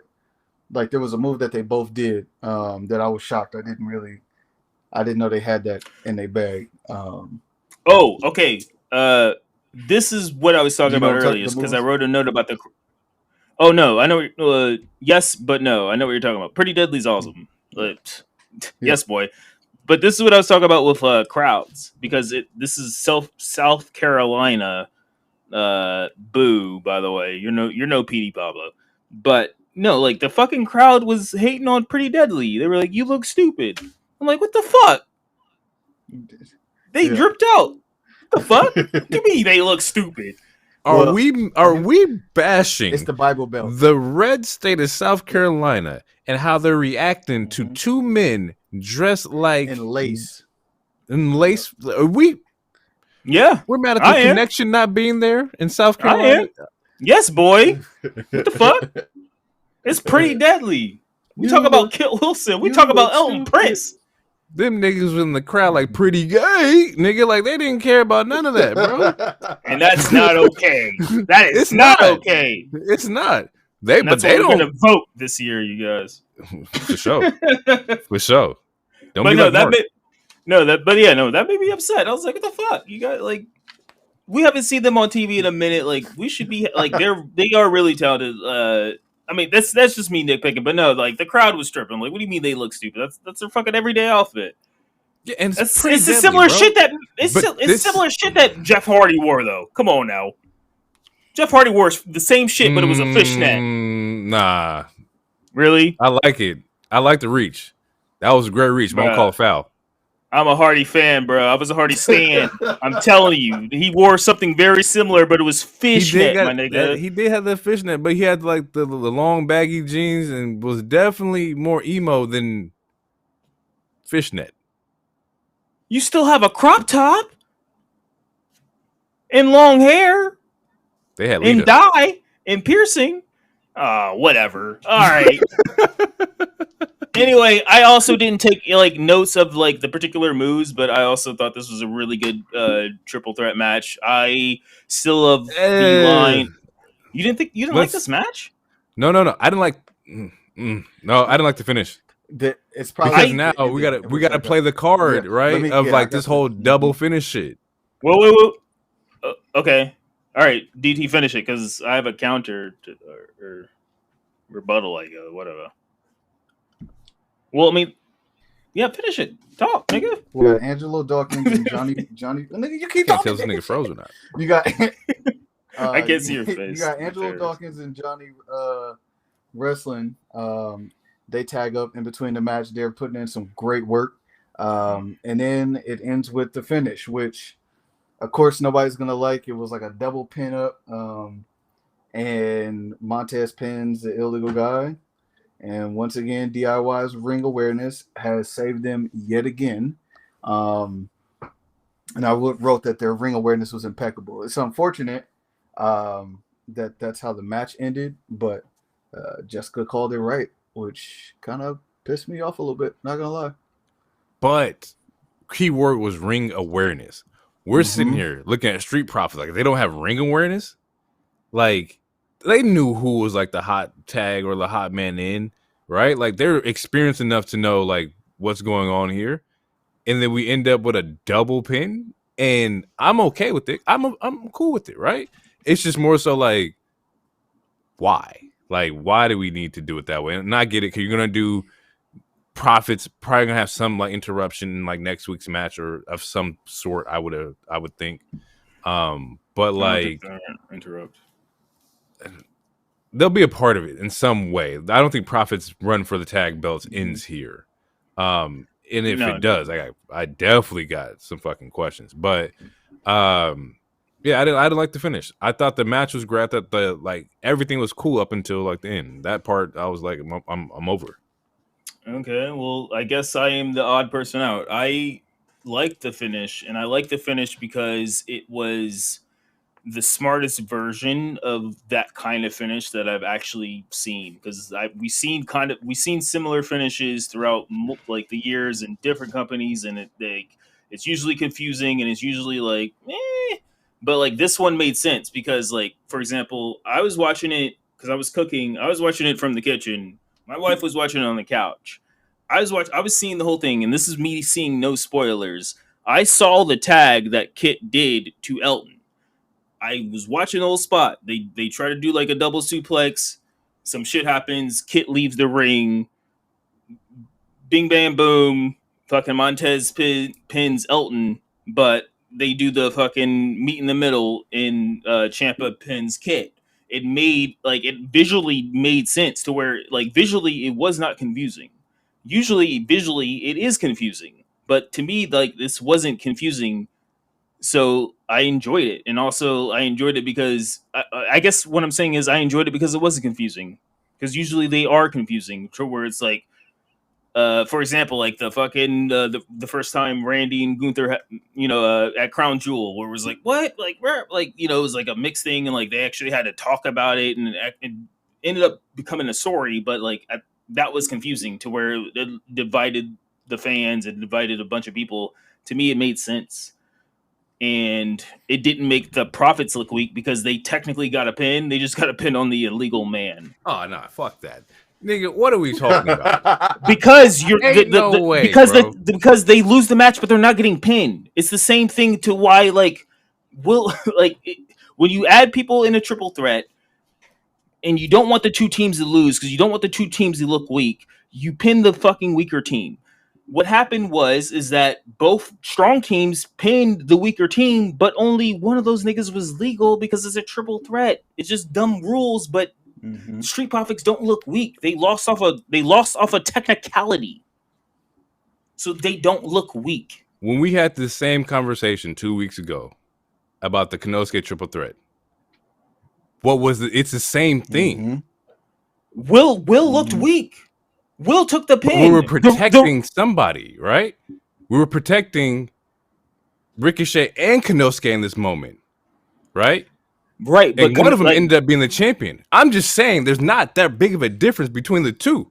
There is okay, well, I'm not going to say there is a big difference, but there is a difference because Konosuke was randomly added to this match. That match. Konosuke was someone who was never in the title picture. He was someone who, again, was he was added to that match randomly because they decided to end the first match, which that first match never should have happened. They ended it in a draw, then they restarted it and ended in a DQ, and then all of a sudden, oh, it's a fucking triple threat.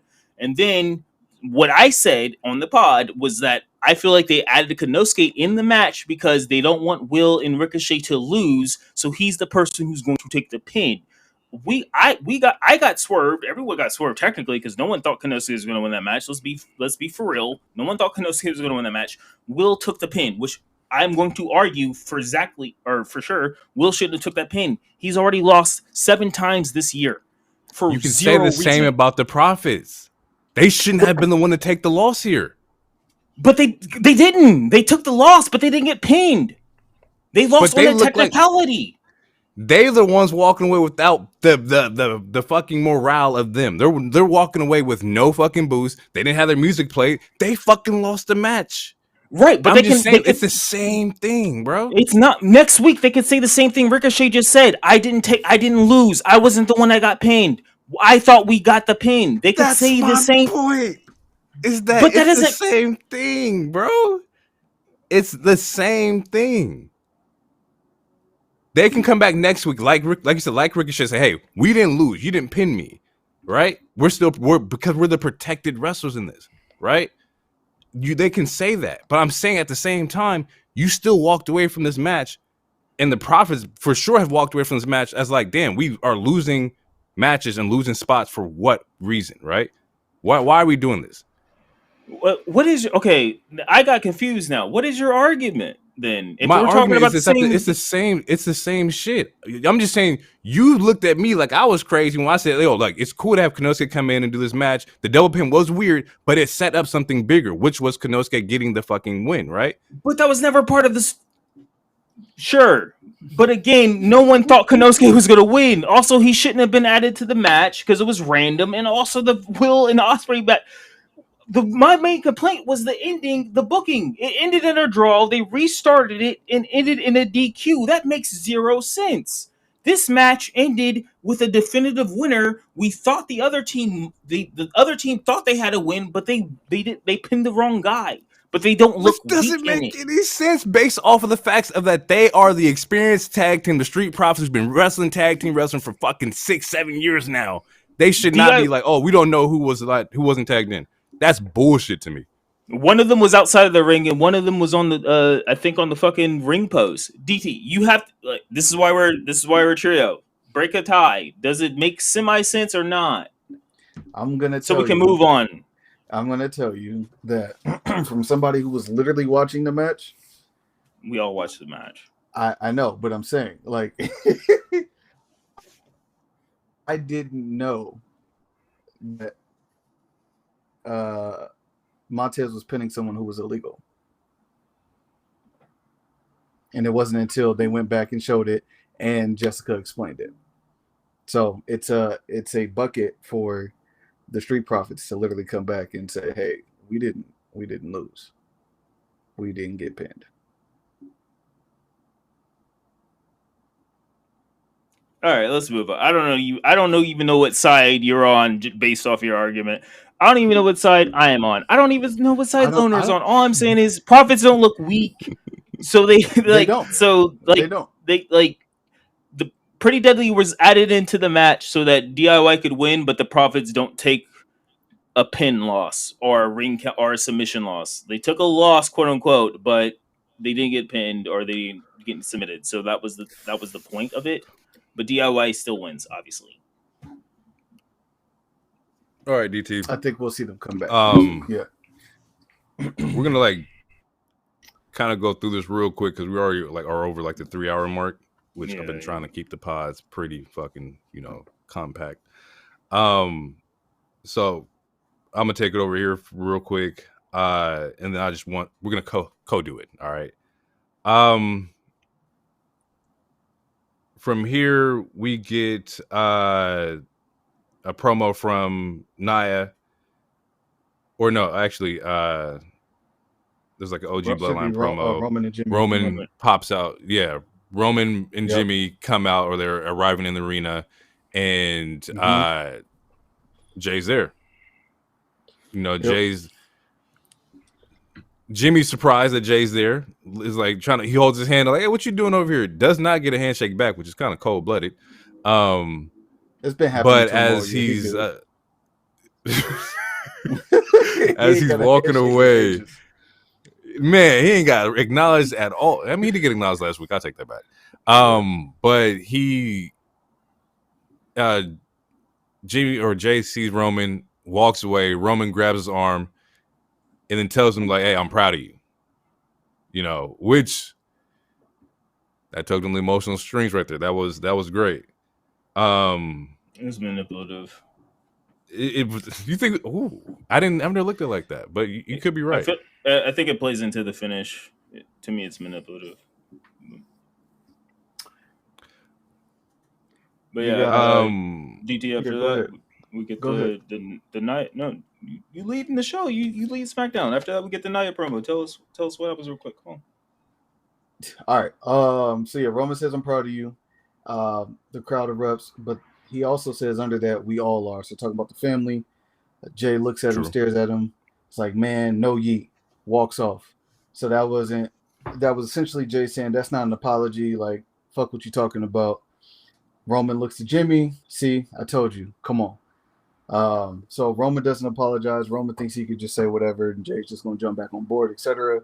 This leads to them having to build later on.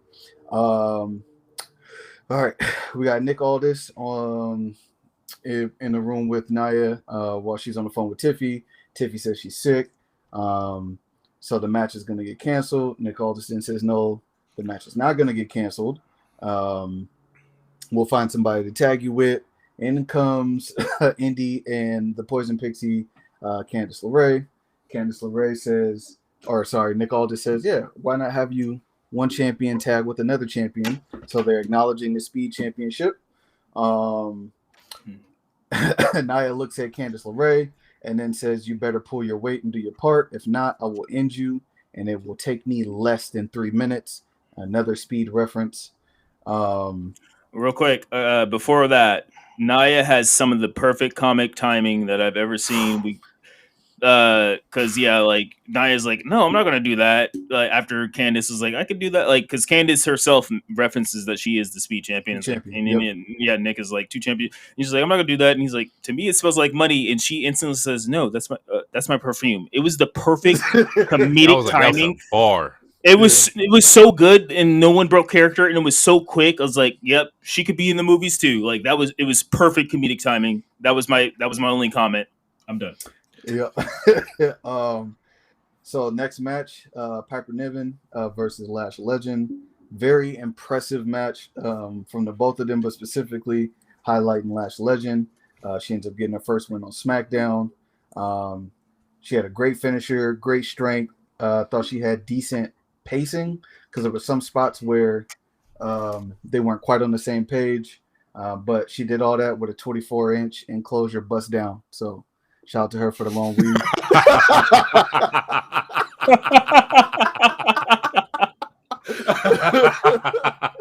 Let's go. This nigga is stupid, bro. This nigga is on some nut shit, man. That's funny. Shout out to the Bushi Baddie. We in the curb. I hate myself. I'm sorry. Really excited to see her get a W. This man said the club. Oh my god. Oh my fucking god, bro. Oh shit. As they're transitioning from the end of the match into the Roman promo, there was a fan, shout out to this fan, had a sign that said, I drove 5 hours to skip commercials and see Cody Rhodes. That fan is a genius. That fan is a genius because throughout this entire show and the last 3 WWE shows, it has been picture in picture on damn near every match. So, smart fan. Jimmy pops up, scares the shit out of Roman. That was great. I'm trying to relax you. It's a wise man spot, but you're not the wise man.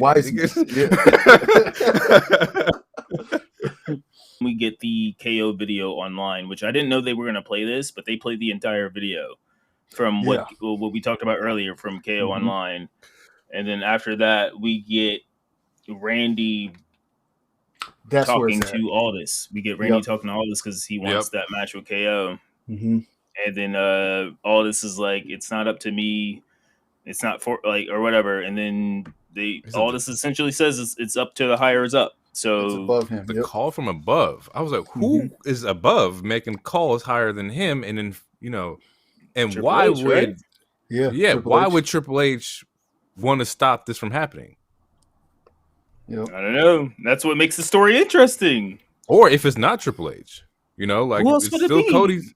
It's still Cody tied to this, Why would somebody? Boss? But he's not the higher up. He's not Aldis's boss. If it's not Triple H, then it's The Rock. Yeah, but all this would say Triple H. They've been in the ring together. They've been around, like, like... All this is not wrestled Triple H before. No. I mean, like, they've been announcing, like, titles together. They've been cordial with each other. You would have no problem saying Triple H. Right. But if we're talking about whether we're talking about real life or whether they're talking about kayfabe, Triple H is that person. He is the substitute Vince. Obviously, he doesn't own the company. It's TKO and like Nick Khan or whatever. But if we're talking about story wise, the only other person it could be, if it's not The Rock, who calls everyone his boss and he's the final boss, then it has to be Triple H.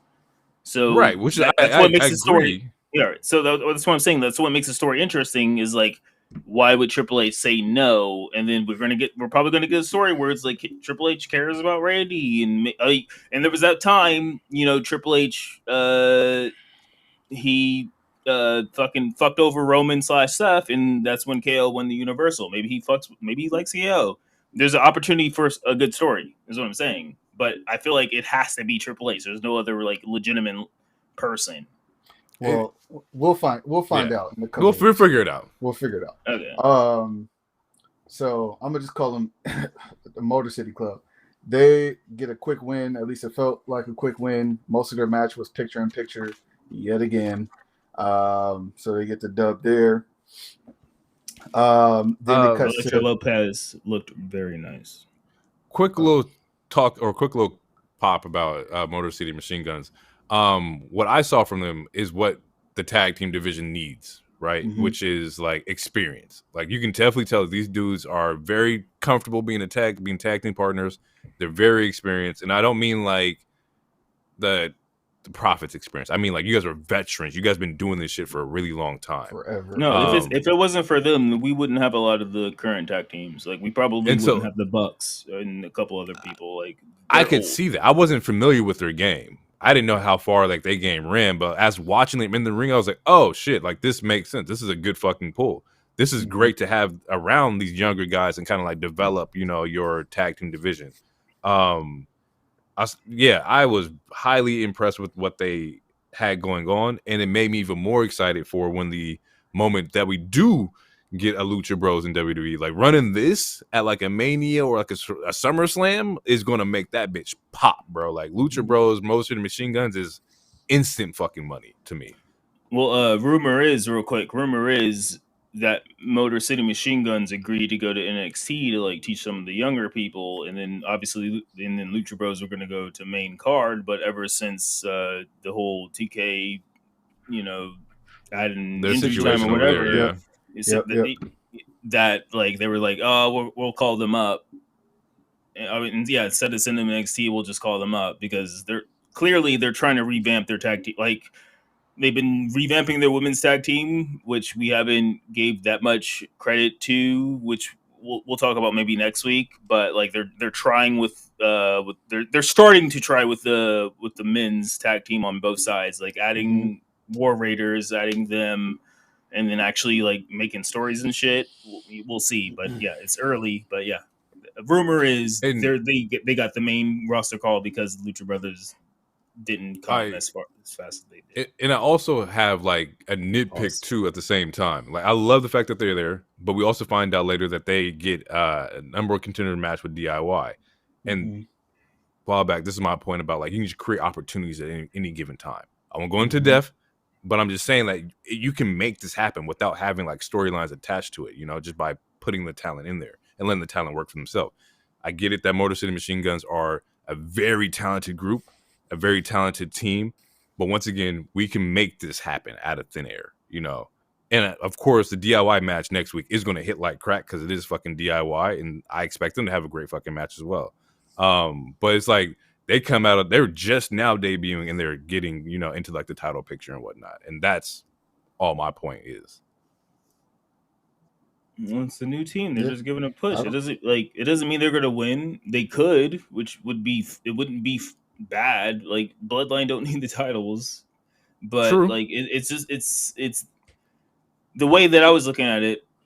sorry to interrupt GT, but the way I like, just to piggyback off of what I was already saying, the way that I was looking at it is like, this is them trying with this plus what's happened on Raw with the War Raiders and like what's going on with those teams. Also, like, this is them trying to rejuvenate the Yeah, the men's tag resurgence. team division as a whole.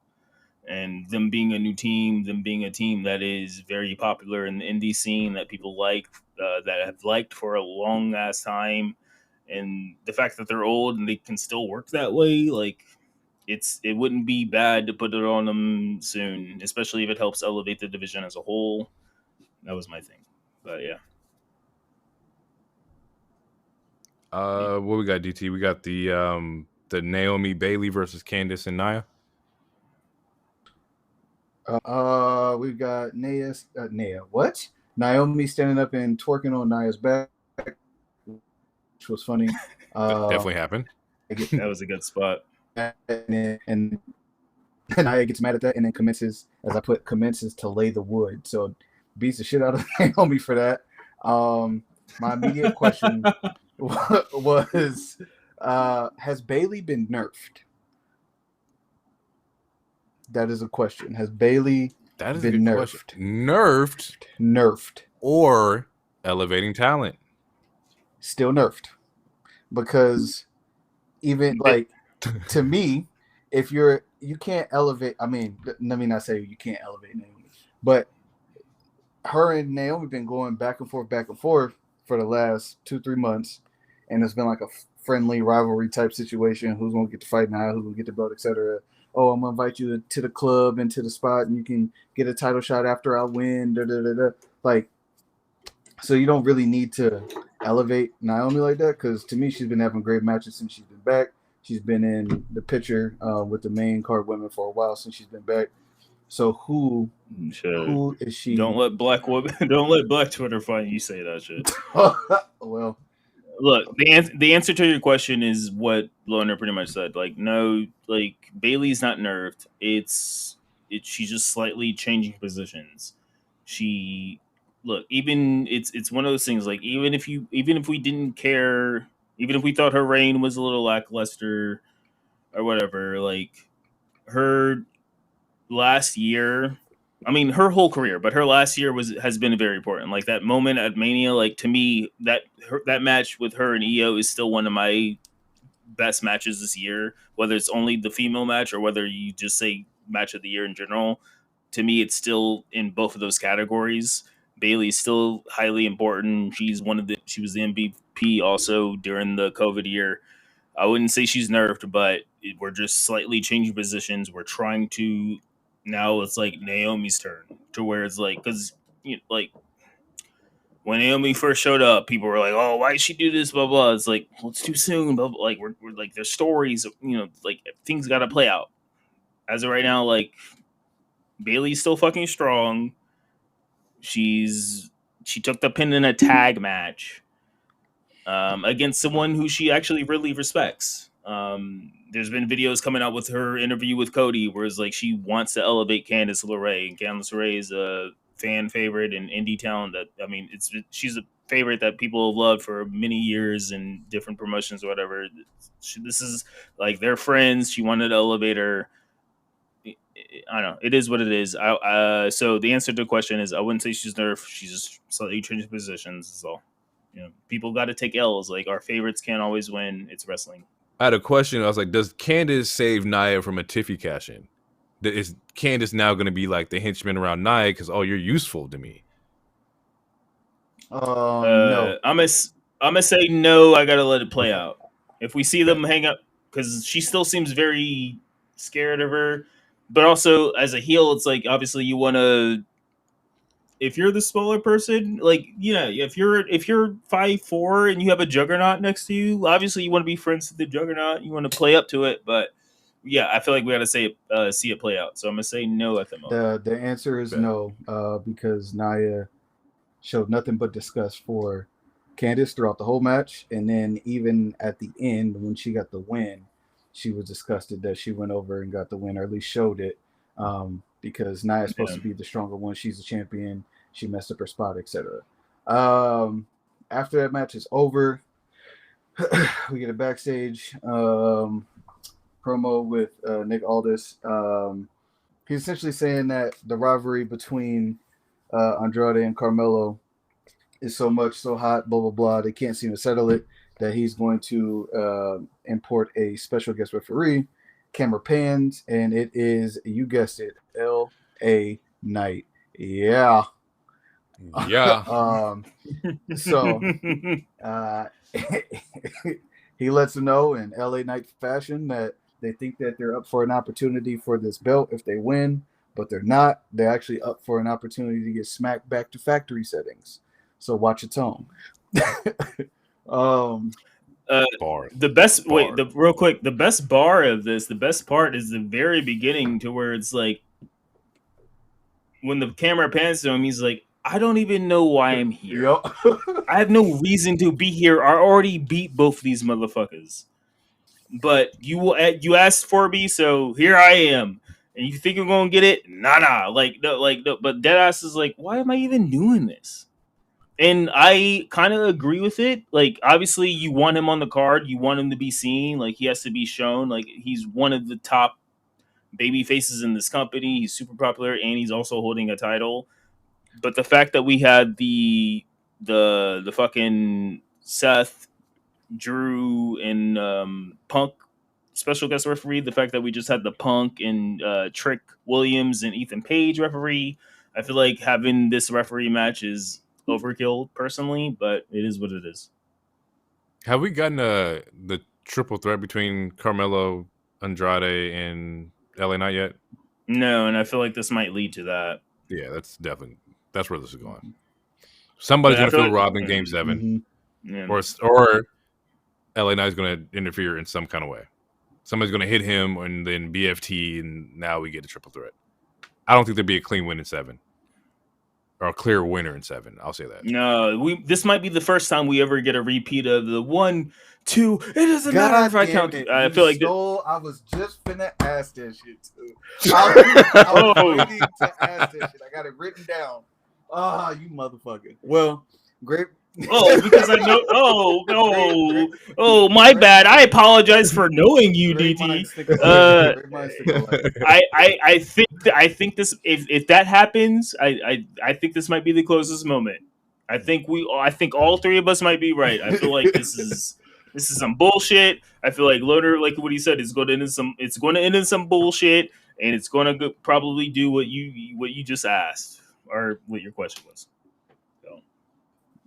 Yeah, he's gonna. Yeah, he's gonna be the tribe. Oh God. No, it's not. No, it's not. And then I'm not gonna lie. After this, I have no more notes, which means that there was a Bloodline promo to end the story. He says a bunch of stuff, and it seems like he's going to acknowledge Solo. Yeah, Solo comes out, and they have a conversation, and essentially Roman's like, what do I have to do? What do I have to do to fix this? And Solo's like, you got to acknowledge me. Roman acknowledges him. He's like, fine, I acknowledge you. I acknowledge you. All right, cool. And Solo's like, nah, I don't like the way you said that. Or essentially, I need you to acknowledge me as your tribal chief. And then that's when Roman snaps, essentially, because he's contemplating it. He does the Roman facial expressions, hits you with the De Niro's eye squint. And like, yeah, so it was like, or else, and he's like, or else what? Or else what? And and this is why I said what I said earlier. Tours like, I think this was Roman trying to manipulate, like, and I feel like this is why Jey said no yeet. Like, I think Jey is very aware. Like, even though Roman is coming off more humble by the week, he still think he's the tribal chief. Like him doing that quick acknowledgement. It's like when it's a moment where, you're like, your girl's like, just apologize. Like, fine, I'm sorry. And it's like, but what are you sorry for? And it's like, I don't know. Like, like again, Solo has been paying attention. To me, this shows Solo's like cunningness. He's like, he knew Roman was bull. This is the way I'm taking it, and you guys can go after. But this is the way I took it. It was like Solo knew Roman was bullshitting. And this is why he was like, nah, I didn't like the way you said that, my nigga. Like, you need to acknowledge me as your tribal chief. And they're almost like, or what? Like, it's like, no, like, to me, that proved Jay. To me, that proved Jay's point. Like, that's why Jay's not fucking with it, because Jay knows, like, yes, it's about the Ulafala. It is about, like, it's about that, but Roman still thinks he's the tribal chief. He still thinks he run the shit, but it's like, dude, you don't have the Ulafala, you don't have the title. All you have is Jimmy right now, and Jimmy's fucking with you. And Jimmy, like, you acknowledge Jimmy right now, but you're still not humble enough. You still don't fully understand the grasp, the cusp, the fucking of the situation, my nigga. Like you, like, no, you're still in that your king madness, your king syndrome, where you still think you run shit. And that's the way I took it. And like Solo was like, nah, bro, I'm not fucking with that. And then we get the beat down. We get another fucking beat down. Well, it's been ending the same for like the past like 4 weeks, like a Bloodline in some way, form, or fashion whooping somebody's ass. There were some key moments in like this promo that I did have noted after I found everything. But he was like, you know, they're divided and broken. Everything they went through in the spring, everything they lost in the summer. He's told his dad that he could fix this. All he wants to do is put them back in the promised land. He wants titles around their waist, paydays coming from the heavens. He wants their family to be priority, and that's what leads into like he told Solo that he can fix this. So like he's bigging it up, like, yo, we was living it, like we was them niggas. I'm trying to get us back to being them niggas. But even in that also sounds manipulative to where like, let me just run the show. We can have this. We can have it all popping again. You know, like that in itself is a very manipulative like part of the promo. Like when it was, we had it all. Like let me fix this. I'll acknowledge you. You'll get me back to Ulafala. We'll be back there. But the thing is, Solo don't want to do it, bro. He's because it comes off very disingenuous. It's very a la of what happened in the Hell in a Cell when fucking Roman starts fucking crying and then he fucking chokes out Jimmy and makes Jay quit. Every time he gets in the ring with Solo, right, and that fucking Ulafala comes off, he goes and picks it right back up. This is the second time, right? The first time he picks it up, he puts it on his neck, he gets kicked.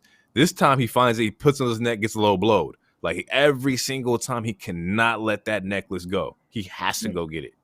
And it's the way it like always falls off of him, like this type, like it low blowed, like the way he leaned down, it was supposed to fall off naturally. Like he slightly tucked it, or you know, like picked it off, but like it's again, it's like it's very a la of fucking when fucking Thanos gets the fucking gauntlet, not only in a in game, but like during that segment of Infinity War, like when he gets it and he feels powered up, and then that's when Iron Man does the fucking pickpocket, and it's like that pump up, that like feeling of like, oh, I finally got this shit. It's all for nothing. It's very similar to that, and it makes the character just like, again, like he's not fully humble to himself. And also, I want to add, like, the other week, I want to say it was last week. It was the week after. Well, it was the week after Bad Blood. It was like Roman's going to talk about what happened with The Rock. He never mentioned that shit. We still don't know where The Rock is at. Obviously, we can guess where The Rock is at, but there is still like that whole technical big question mark. Like this saga, this story. It's we have so much. I think you can't really acknowledge Rock yet until we finish this War Games angle, right? Because that's just what's going to be like the pinnacle of like Mania. So you got to get through this, like we call this the War Games saga, which is going to lead into the final boss saga. I think we'll see Rock at Survivor Series for sure. Yeah, but and I was thinking about it too, because like the way I see War Games is kind of like the way I see like Secret Wars and like Marvel or whatever. But like, okay, like assuming Jay and Sammy join, they're still on a separate show. Even if they win or lose, it's probably going to be like Cody, to where they do branch off to other shit. And if they don't, sure. But at the moment, you have to assume that they're going to branch off to other shit. So then, like, still, what is Roman going to do? Like, Roman still has a fucking empire to go against, / Jimmy. I don't know. There's just a lot of storylines. There's a lot of questions, and again, like that's why I feel like there is no plateau here yet. You think there's Especially gonna if be a shakeup? My bad to cut you off, but No, you think there's no, gonna be a I'm done. shakeup on the Netflix day? Like, you think Bloodline splits or one member of Bloodline comes over to Raw? I doubt that we'll see Roman not on that episode of the Netflix deal. I think he'll definitely be there. I don't see Jay dropping the title anytime soon. So And that nigga dropping that shit next I don't week. think he's dropping it. Jacob Fatu showing up next week. We could put something on it. I ain't putting shit up. We could put $5 on it. I think if the Bloodline 2.0 shows up next week during the match, I think Jimmy is going to show up to try to have Jay's back to prove to him, hey, bro, I was wrong, blah, blah, blah. Jay keeps the title. I don't think Jay's losing the belt. Or I like that because this is also how you get Sammy too. Like, if Bloodline shows up on Raw next week, you could rope in Sammy somehow, some way. It's going to be uneven, right? You're going to get Jay jumped by the three of them, and then you get Sammy coming out, or you get Jimmy coming out, still at like uneven numbers, and then you can have Sammy come out. And that's kind of how I see it. Yeah, if he comes out, that pop is going to be crazy. And with that, people, we're going to get out of here. It's been real. We'll catch you guys in the next one. Once again, shout out to everybody listening from all the different sites. Apple Podcasts, Google Podcasts, YouTube, the YouTube Shorts. Y'all blowing it up. TikTok, y'all blowing it up. We will add some more clips. Apparently, you guys like those ones a lot. But yeah, we're going to get out of here. It's been real. The Lonely One. We out of here. Peace out. Too sweet.